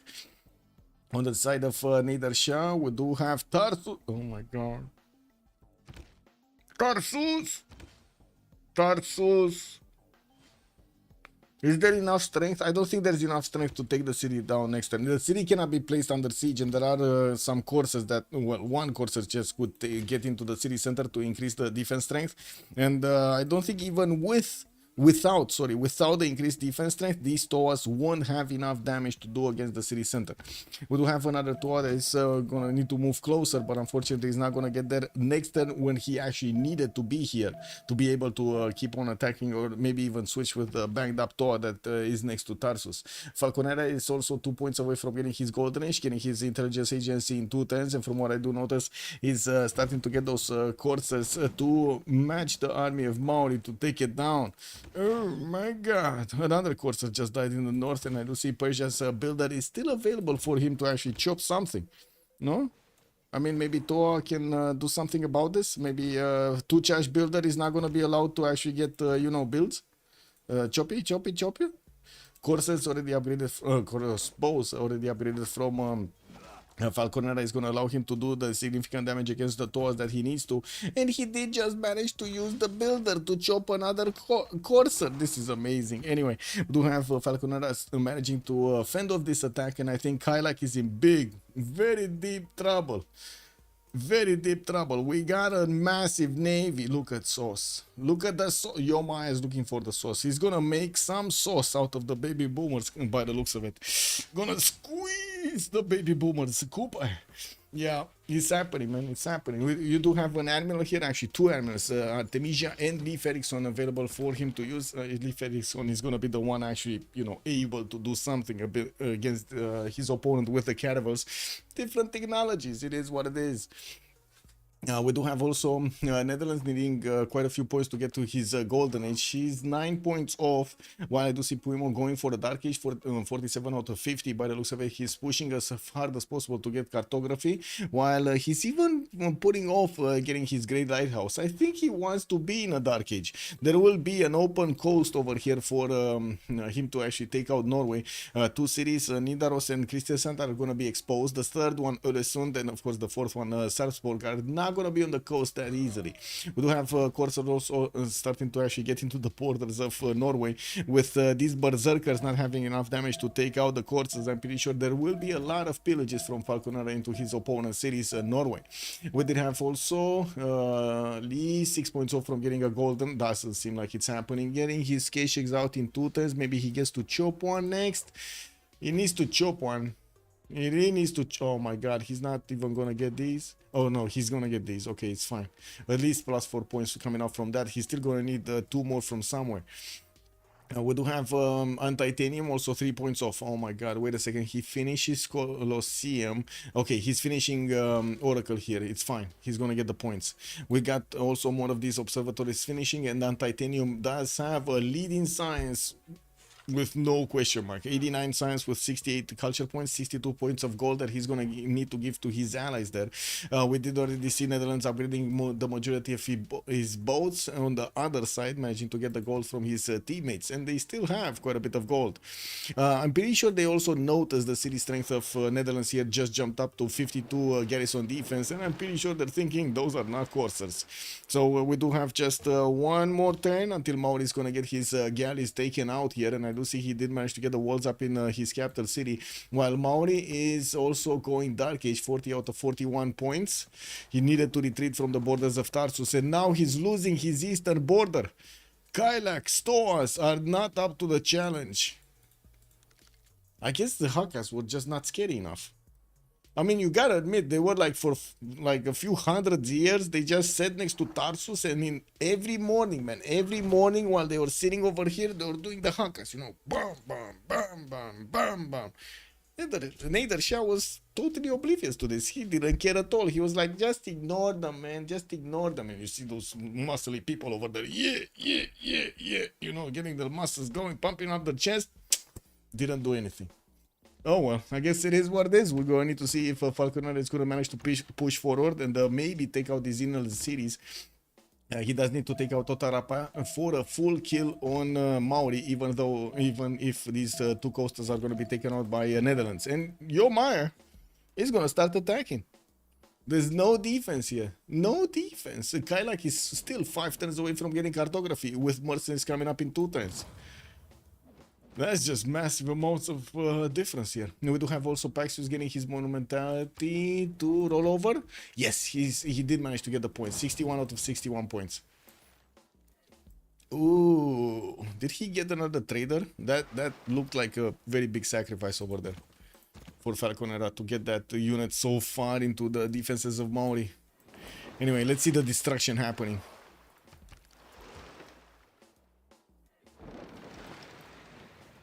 Okay, that's one. Injured walls going up in 2 turns from Engarwalhia, but I gotta point out these boats are gonna go down, and that city is only 34 defense. Only 34 defense. Wait, there are more movement points. Oh my. I mean, the city might just fall next turn, that's what I mean. If he takes out these galleys, and I'm pretty sure he has enough movement to take them down, or at least this one, he's gonna get to attack with 2 units. Might take the city out entirely. Now use your fleet commander. Oh, wrong game. Fleet commanders. Ew. Ew. Why? Wait, for what are you gonna use your fleet commander? Pour some hot sauce on some crabby cities. Yeah, totally can get behind of that. We do have Persia also managing to pillage the copper tiles and another mine over here from Norway, while Norway is starting to put some production and or faith into these berserkers. I do see he did manage to get at least 3 of them, with 4 of them actually, 4 of them, and a 5th one is coming around from Öresund. 6 actually, another one is coming up. We do need to see if England did manage to upgrade his boats. Not yet, but he does have a massive navy. Engineering next turn, with exploration coming up in 7 turns here from Age of Empire. I do see this is the last turn they could affect the points, and it does seem like Falconera did get to secure golden. Shaka got secure golden. Lee got golden, Titanium got golden, Paxius got golden, and Yo Maya did manage to get the golden. The ones in Dark Age are going to be Victoria and Coupe here. Might not actually help at all, and I have no idea why Yo Mama did not take out that galley. He probably thought his garvels don't have movement speed or something, but that's gonna slow him down at least 1 more turn from getting the city center. Come on, attack him to... Oh my god, he used the full pillages. Anyway, it is what it is. 2 more turns. The ancient walls are going to finish in that city center, and he's going to need to go through it while his other units are going towards the city of... the capital city of Coupe here. Cartography is still coming up in 5 turns for Coupe. Remember, he was on 3 inquiry goldenish. He lost all of it right now. So his science just went down 32 science points, with only 27 points of turn for Coupe to get his, well, cartography. That's unfortunate. That navy is a bit over. Oh my god, look at this. Look. Oh, we got also a hurricane coming up. Where is his cartography? Why is he not getting cartography? He doesn't have the upgrade button. Nor did he actually... Oh, he did finish his lighthouse. Never mind. So he did manage to get 1 more movement speed on all of these units. Very nice. Very nice. I do have to say, at the moment, Norway is on 0 boats. 0. The first one is coming out from Nidaros here next turn, and he's going to need to make quite a few of them. We're also going to need to see if Persia is going to keep on moving forward. Looks like his general got back in the city of Tarsus, where he does have more courses moving on to the front line here. I do see the Toas are starting to make a line of defense into Otatarapa. Anyway, Susa gonna get his spy out next in 7 turns. I do see Zulu did manage to core up quite a few units, sending one of his Impi cores on the 4-on-1. This one Impi core can actually one-shot a Keshik, bro. Almost one-shot a Keshik, man. Anyway, Mongolia did also manage to get a Swordsman core, which is basically a good counter against the Impi. We're going to need to see if they're going to start attacking each other here soon, and definitely we do need to see if Skarn is just going to keep on getting Impi cores out. We're also going to have a pause for a few minutes while the players are going through their World Congress choices. We're going to need to see how things evolve here. And I gotta say, I'm quite excited to actually see the Zeven Provincians in a form of war here, because we haven't seen them in like 6 months or something. Okay, so be right back, 2 minutes. Yo! Yeah, it is what it is, man.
Destruction is happening over here. What do we have? In the lands of Coupe, the city of Angaroahia is gonna be taken down. I also do see the boats of Maori are trying to leave their own borders. Oh my god, man. Go! Go, my boys! Save yourselves! Looks like Tehoniangano Coupe is just left alone to fend for itself with one galley coming up next turn. We do have all of the TOAs deployed to stop the Persian invasion. Also, Zulu did manage to switch to drums of war, and from what I do notice, 52 science with 34 culture, definitely much better than Kublai Khan's stats there. As he is his Impi core starting to move towards Mongolia, he definitely doesn't care about the Keshiks at all, and we do need to see how many of these units and how quickly they can get onto the front line. Ooh, quite a few of them. Look at him build. Look at him build. Temple of Statue of Zeus did get built for the extra production towards anti-cav units. Definitely got quite a few free ones, and we're going to need to see when he's going to get. Guess what? Crossbowman cores. That's going to be pretty good. Also, Team GPT. There we go. We got 14, 3, 90, and 7 on the side of the sauce. On the other side, the baby boomers -7, 71, 13, and 25. That seemed like a evenly matched here. Falconera 39 cents with 35 culture, still moving units on the front line towards Maori. Did manage to get one of these spies in, and not only he has the stronger unit, he also has an extra intel on of his opponents. He did manage to get his military alliance, but so did Maori get it. Victoria 50 science and 26 culture, and a working exploration coming up in 4 turns. Did start to upgrade his caravels and did manage to use Gaius Dulius on one of his caravel fleets here. Well, unfortunately, some of his navy did get actually smashed by one of these hurricanes, and that's not going to be good for him. We do still have him with quite a few chops, which I'm pretty sure he's going to use for his sea dogs when he's going to get his exploration. Looking at also Puimo, Dark Age, unfortunately. Wilhelmina, 55 science, 51 culture. He's going to be still on 3 cities. He's attacking his opponent and doing massive damage here to Maori. Does want to take Angaroahia down, and he also does want to get his to his Reserve Provincian. He's going to require to actually get quite a bit of niter here, so you know, military engineering needs to be discovered so they can actually start rolling in the niter. We have only 6 points of niter available for Shaka to use, and that's about it in the whole team. We also see Lee is going to get his military tactics in 2 turns, drums of war on his side. He's going to want to get these production points going against his opponent here, and I do also notice even his Swordsman Corps cannot handle the awesomenesses of the Impi course here. We definitely see a lot more Keshiks coming around from his cities. Some of them are going east side, but there are very banged up horses that are getting out from the English cities, and these cities are 49 strength. The horses definitely cannot attack into them and you know, come out alive. We do have Titanium actually going for 108 science with 90 culture on a free sim that he has on the other side of the coast here, with knights coming around from him to just you know, defend himself from the Persian courses that are coming in. Looks like he was sending a few units towards Nazca, where Mongolia did manage to actually levy that city-state. Quite a few more commercials for the extra gold, aqueducts for the extra housing, and I do see some of these libraries are getting into his campuses, so he pads those numbers of science. 136 production is massively more than actually anybody in the game right now, with also 129 food points. That seems like Titanium over here is going to need to carry the game in a 1 versus 4 setting, because it kind of looks like his allies are going to die one by one, doesn't it? You know, it kind of looks like Kupe is probably gonna die, Harald might actually die, Kublai Mongolia might actually die. This might become a 1 versus 4, and Maya is gonna need to carry. We do have Kaila here with 34 science, 20 culture, about to lose his first city in Angaroahia before he gets his cartography. That city did have 2 adjacency campus there. Next to the mountains, and from what I do notice, oh my god, he's getting invaded by all of the Persian coursers. With +6 intel, looks like he just lost that city. And okay, there was no change actually on cartography. Still 2 turns out for cartography. Next units from Netherlands are actually trying to get to the Maori galleys, which are just 3 of them. They're trying to get out, with Rajendra Kola actually running first. Look at this, he's running first across the map over here. Oh my god, man, that admiral. You would think the admiral would be the first one to take the punches, but no, it's the other way around in this game. We do have Paxios also with a Frinkuri Golden Age coming up on Norway. He did manage to get those extra science points on his harbors, jumping up to 65 science and 55 culture. Not gonna have that much time until he's gonna get his cartography, so he can upgrade his galleys into the stronger versions, but there is a bit of a problem. A bit of a saucy problem coming against him. It looks like Puimo is going to want to spread peace all over Norway. Like all over Norway. England is not going to stop until Norway is going to be pissed out of this game. Can I say that? Pissed out of... I guess I can. I guess I can. Anyway, 5 turns for intelligence agency coming up in 5 turns from Nidaros. We do have Samgar is coming up from Olesund, and he does need to actually, keep his arbor out there. Sauce to the first. Oh, right. Sauce to the first city. We can finish the prediction. Oh my God. Thank you so much for reminding me. Choose an outcome. The sauce. The sauce made it, man. You see, the sauce made it. It will be peace eventually. It will become peace eventually. From the sauce, it will become peace. Yes. Okay, let's get the prediction for who's gonna win this game. Who will win? We do have sauce on one side, and on the other side, the baby bombers. Can I put more O's here? I do like more O's into the name. Baby boomers. No, that kind of sounds better, no? Baby boomers. Ooh, the Toas are actually trying to counterattack. Uh-oh, they definitely, like with the +6, Kai like definitely cannot do anything. Like, there's no way he's gonna do anything here. Like, look at these Toas. 43 strength against the 61 of the Corsair, man. 61 of the Corsair. He's getting overwhelmed. The spy seeing everything. He has all of the behinds of all of these bounty Toas, having the perfect vision to see them roll over here for the Corsairs of Persia. Netherlands bringing his boats to Tehonianga Noia Coupe. He did manage to also move forward his squadron so he can get that the 7 provision upgraded as quickly as he has the technology. 2 more quadrims coming off from his cities. We're going to need to see if he's going to produce the 3rd one. I guess we don't need it right now. We do have Puimo, also only 2 turns out from getting to Paxius, while I gotta say Paxius is still getting apprenticeship. He has a dream. He's gonna be left alone to peace the world. I think he has a dream. Yeah. Okay, 3 turns for intelligence agency to get one of those spies out. I do want to take a look at England if he did manage to get his own intel going. From what I do see, no, there's no specializing building of choice in the city of London. He's getting under attack over here by the units of Mongolia from the western side. The Kishaks are a little bit behind, and he did manage to get his own horses out. Now we're probably going to see Puimo here try to get to the stronger unit, the Corsair. First of all, he does want his printing, and he does have a caravel, defense in his city center. Other than pillaging, I'm not sure what Mongolia is going to do here. We do have also to take a look if Zulu is pushing through. Zulu's pushing through. Skarn is getting all of his muscles to work against Mongolia's units here. That Mongolian corps got taken down first, and it looks like he's going to follow up attacks on all of these. Man, this is not, I gotta say, this is not even funny. Like, look at the destruction of these MP cores. I guess we can have a bit of fun with that. Look at these guys. 82 attack strength against the horses of 60. What are those horses gonna do, no? Anyway, there are many times coming up from Lee. He's desperately trying to get a stronger unit out to fend off the attacks from these MP cores. It does look like we also do see him trying to retreat towards the city of Ulaanbaatar. I do have to point out he's actually losing movement on these units when he's moving them back. And unfortunately, the MP corps might actually get to stab them in the back over there.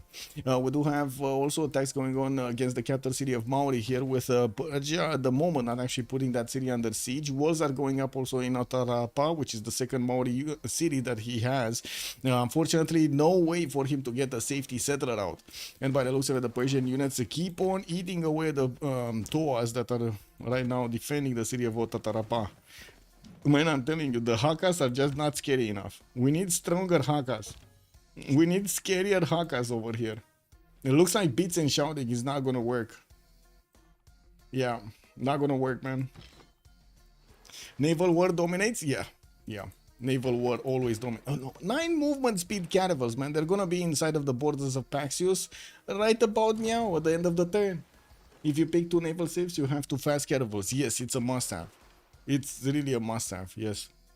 This is one of the reasons actually this map is not that preferred to be played out, because it's a bit too much hanging on what's going on the seas here. Even though I do have to point out there was a time when the players were having fun with Catherine Magnificence, and we had Tordet over here managing to win a turn 35, I believe, 34 or something, win in one of the CWC finals. I think it was season 3 or 4 if I remember correctly. Unless you don't settle on the coast. There were actually teams that did try to not settle on the coast. Didn't go that well, actually. Echo Supreme also, have you tried the Romania mods for Civ6? Why not use your influence to include a very important Romanian civilization to Civ teamers? I mean, man, if they really, like, if the, I would say, if the creators of the game don't even know about Romania, what it's, how to say, long-standing tradition, I would say, culture, a long-standing culture. Who am I to actually talk them out of it? This is what it is. No, they chose it. If they choose to give a different reality, it is what it is, man. Not gonna fight it. I'm also not that big of a fan of Romania to just, you know, spread it around everywhere. This is what it is. Ooh, Caravels actually did come out from Norway. He actually managed to get Caravels out, but still, by the looks of it, he doesn't have an admiral, so the boats of England are still going to be stronger. We do have also England managing to get his +5 going, because he does have his Dark Age, and these boats are just going to roll over and die soon.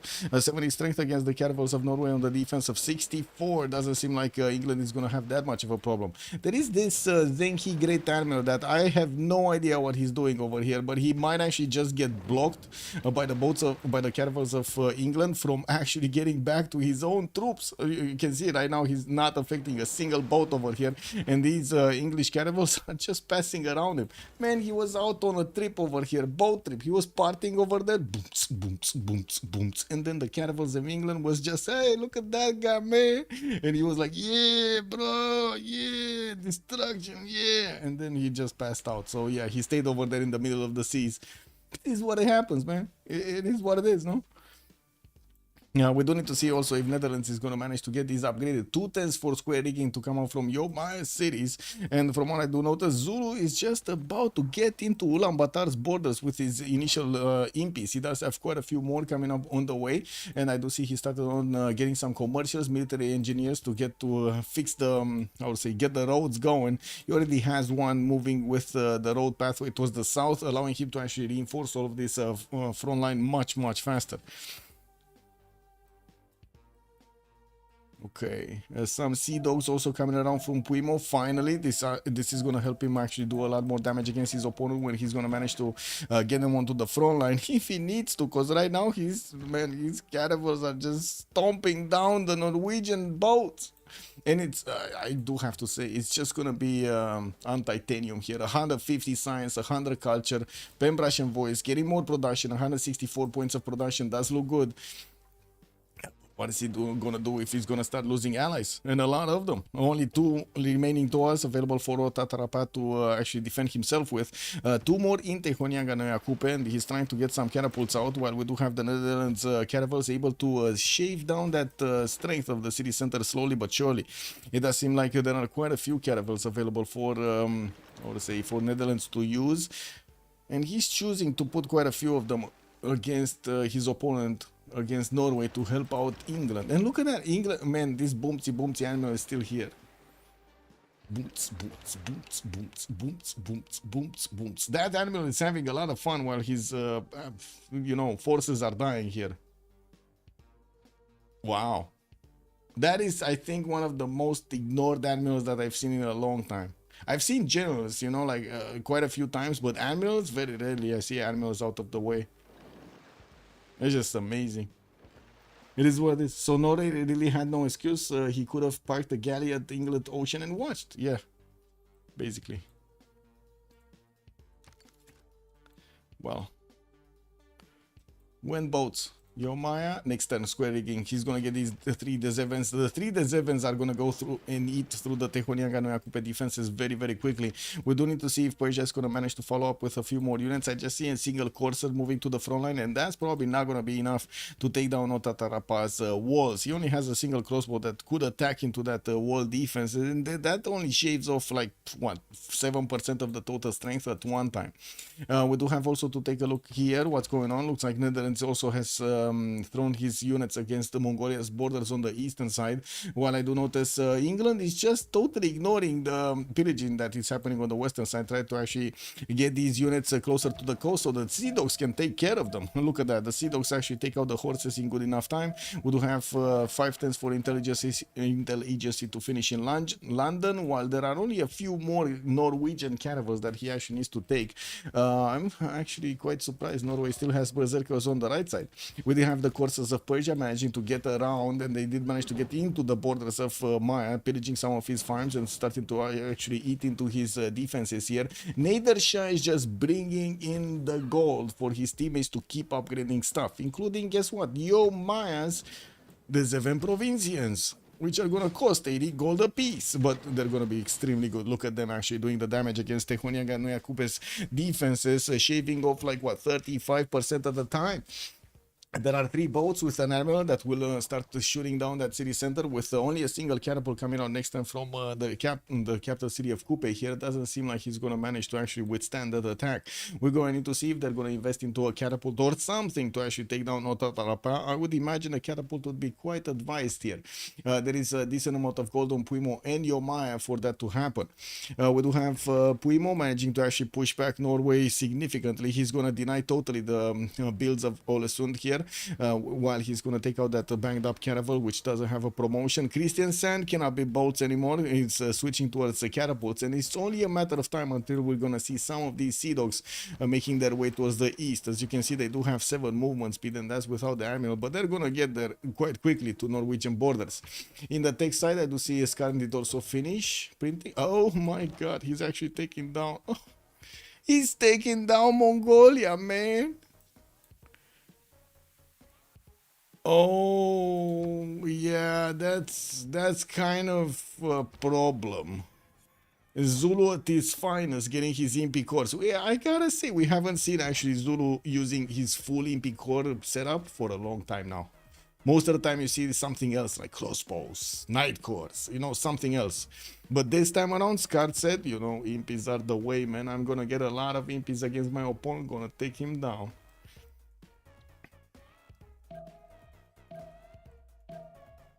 Okay.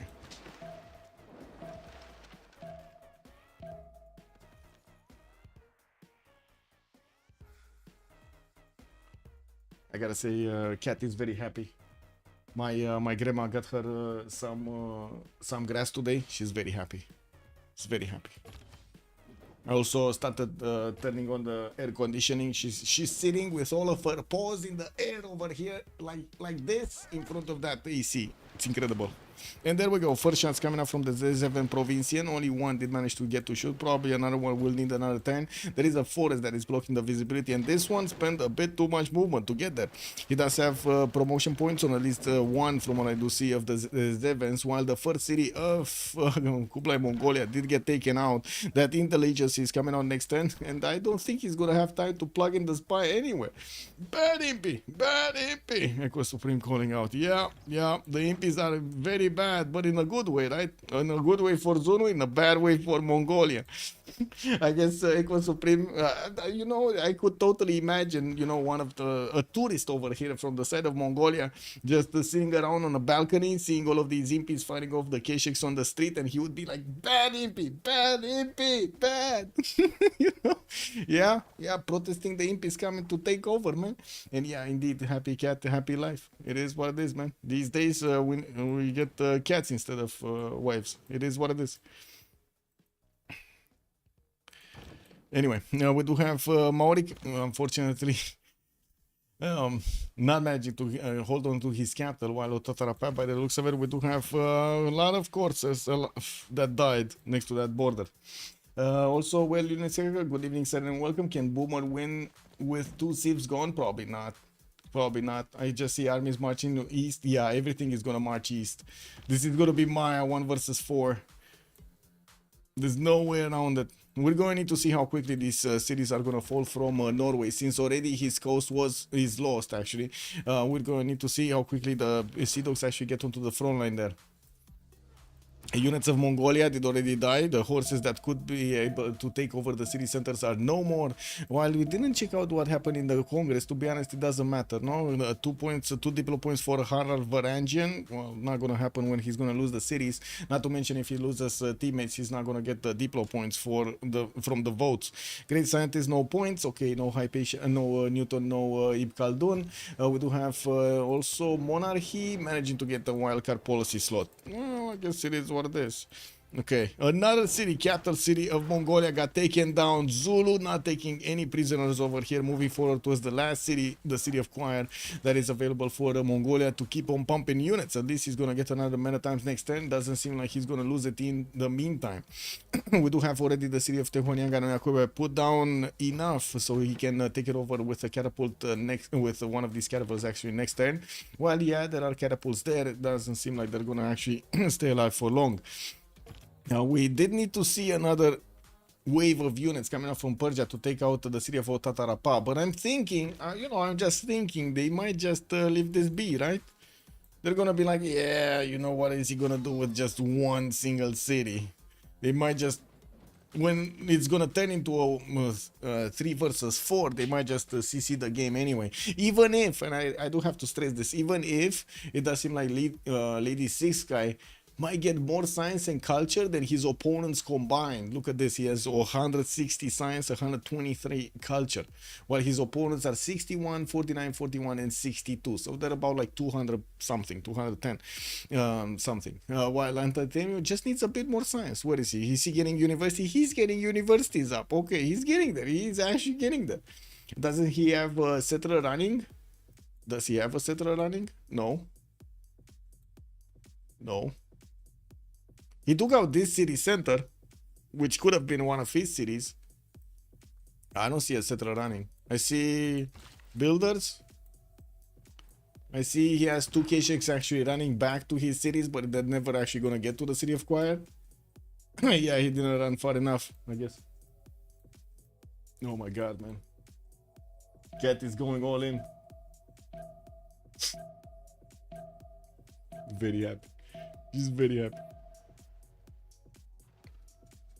I mean, if Maya can get tanks next turn, this could have been a different story. Yes, Lancer, I agree. But still, even with tanks, he would have taken so much time to actually get to roll through the map. With only his economy to work with, right? That would be quite a problem. He would need to actually upgrade everything or hard build everything and then pay for everything himself. That is quite a challenge. Yeah, the 1 versus 4 might be quite a problem here. We do have the Sea Dogs managing to get closer, 1 turn away from actually starting to attack into the borders of into the city center of Kristiansand, while the catapults are only 2 shot for these units. There are quite a few of them on the way. They did manage to push back the armies of Mongolia. Not gonna care about that. We do have also Zulu managing to get these units next to the city of Choir, which I gotta say is trying to get walls in 2 turns. Not gonna help with a cat on his side. He's just gonna smash through those wall defenses even with the anti-cavs. The city is not yet placed under siege. We could have one of the Netherlands horses actually jump into the water over here, since Zulu doesn't have the technology shipbuilding. Well, it is what it is. The Netherlands did manage to also take over the capital city of Kupe, and we do have just Otatarapa available for Kupe to actually use. I don't see a safety settler anywhere from Kupe, so I would imagine he's not going to get that going. Oh, whoa, whoa, whoa, Mongolia, look at this. Look, yeah, Dr. Mazu, Machu Picchu. I just noticed it myself. I saw a red, a green speck of something over here. And I do see also Norway is managing to get some attacks going with Levin units against Manchester. Not going to be that efficient, though. He does have a few berserkers that are going to try to get in there to get some damage done. But that's a GG. Lee calls it out. He couldn't handle it anymore. His cities went down, and this is it. We got the sauce making a lot of good sauce. They made a very, very saucy stuff over here, managing to get into against the baby boomers. Yeah, GG. By your actions this day. Ooh, man. Man, it's been quite some time since we've seen all of those Zulu units taking out their opponents so quickly. Let me get into the post-game chat and see what they have to say. Bon après ça va, c'est l'avantage de Zulu, c'est que justement quand t'es juste dans cette position-là... Ouais. Ah mais ça en anglais, c'était lent hein. Ouais c'est sûr, mais comme La ton tempo. Kanda il coûte 19 de prod au lieu de 30 et quelques pour une cible normale, tu t'en sors tu vois. Ouais. Tu peux te permettre de faire Kanda first et de quand même débloquer ton habitation etc. Après oui c'est lent bien sûr. Yeah, not ideal at all. The ship that Lent could de not tenir hit, yeah. largement. GG, well played. GG. Ah, GG. Thanks, Michael, for the Ah cast. là là là là. Oh, with much pleasure, sir. I do have a few questions. Yes. Like for Nader, why didn't you keep on building coursers to go against Maori to take out that last city? Because I don't need to right now. My general is the trebuchet, Okay. so I will activate him and just Oh, I finish see. his cities. I see. Yeah. So maybe you get some investment from Netherlands because you did have the gold. That I guess it wasn't the problem. If it's not enough, then Netherlands just buys the units like Melee and take the city to help. But yeah, I wanted to already like move all my units to impact more impactful players. Yeah. Makes sense. What? Well, that's that. I was also curious about Mongolia, not I would say keeping one of the city states. I think you took two of them down, right? One the southeast and one from the coast. Peut-être la UTA, ouais. Yeah. Why didn't you keep Ayutthaya? I mean it was kinda late and it was gonna get liberated at some point. But yeah, I suppose it could have worked as like another escape, I guess. Yeah. It looked like the bad city though. Oh, it's it terrible. was like only, It's terrible, only yeah. farm, so... Yeah. I At mean, least the it's a city had zero production anyway, so I don't know. I didn't feel like a good call to keep it. And the blue one that was coastal, so I don't think I could have defended it. So it was just 3 favors. So I just assumed that just raising down the 2 city states was more impactful than trying to keep them. And I had a settler running with my Kashik. So Yeah, I saw very far away Kokekweta got Yeah. settled. Yeah. I mean, the original plan was escape on Nazca, but my Maya decided I wasn't worth keeping alive. So he just ignored me. So I just sent my good old Kashik, and my settler was running 6 PM a turn, which is okay for an escape, I guess. Indeed. One more question for chat for Netherlands. The initial skirmish when the 2 galleys of Kupe were coming towards you, did you have any extra information that they're coming, or did you why did you move the warrior on the banana? I guess. No, I didn't know.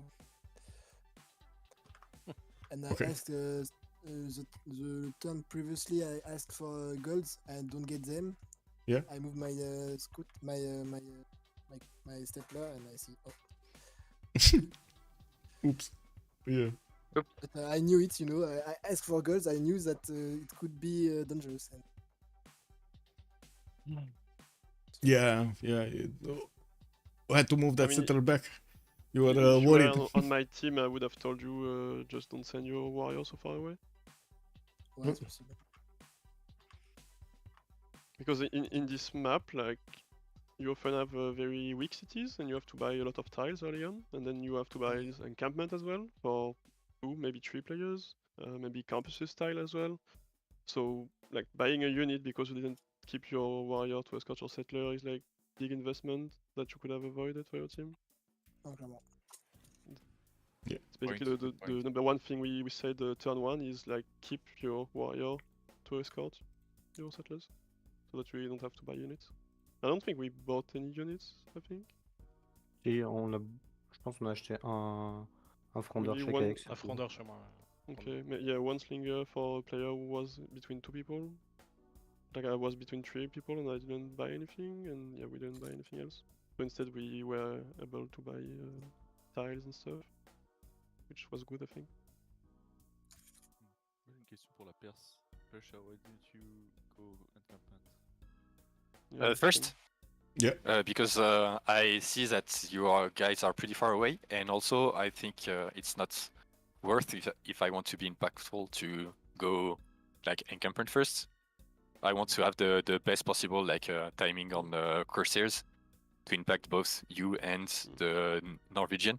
Oh, okay. And try to grief Maya. For me, even if I don't go like I did my unique units, like Immortals, I can we will still kill Maori. So the fact is, just go Corsairs. You will be way more useful on other people, and that was the case. I feel like if you want just Immortals everywhere, it was impossible for us anyway. But I guess it works too. It was really slow. Like going Immortals, if I want to impact the other player, like Norwegian. Yeah, but even if it's slow, I'm never gonna stop. Yes. Like I don't know how Michael saw it, but I agree. I think you should have just gone straight Immortals, and since you have good campuses and you are playing at Arsha anyway, you will have enough science to get the Corsairs. Maybe like a few turns later, but it doesn't matter. Like I think Immortals are just the best unit in the game, so it's a shame to ignore them. Yeah, they died very quickly to Thoas. That also like. Not happen.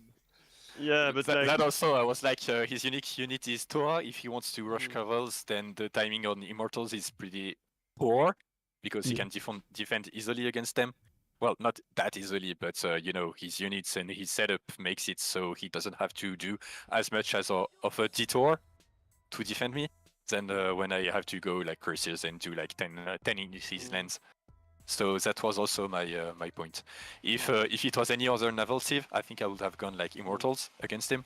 But because it's Coupe and he can just go to us and make a bunch, then my timing will be shit for the rest of the game. Besides, but Corsairs will be, I think, pretty much as impactful. Maybe a bit less on Maori, but more on the other people, and that's why I went for that. And the +6, the early intelligence was what up the scales over there. Yeah, I went intelligence as fast as possible, printing. I maybe wanted to do like Victor and try to have a spy level 2, but I was like, that's not needed. And in my timing, I think Zulu was the better player to go for Terracotta. So didn't do this plan. It's so complicated. Yeah, his land was shit, so he told me it might be late, but I'm alright with that. So that was the idea of the game plan. We were lucky with our naval trade setup. I went external to Netherlands. At first, it was just crazy. Was the only one making gold, but 100 GPT is crazy. Yeah. You got the goal to upgrade without so many losing boats. that much tempo. Yeah. Sans oublier les cultures bonus. Well, GG, well played, and thank you so much for allowing me to cast. Much appreciated. Have a good evening, bonne soirée. Bye bye. Bonne soirée, merci. Merci pour le cast. Thank you Much for the appreciated. cast. Bye bye. Bonne soirée.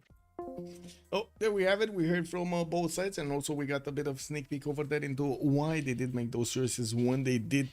Thank you so much for everybody joining us, and I do hope you enjoyed your time with me for a short game tonight. We did have the baby boomers going against the sauce. The sauce did come out on top this time also. Now we're going to see what will happen tomorrow with D-Shark. Actually, wait a second. We have the second game.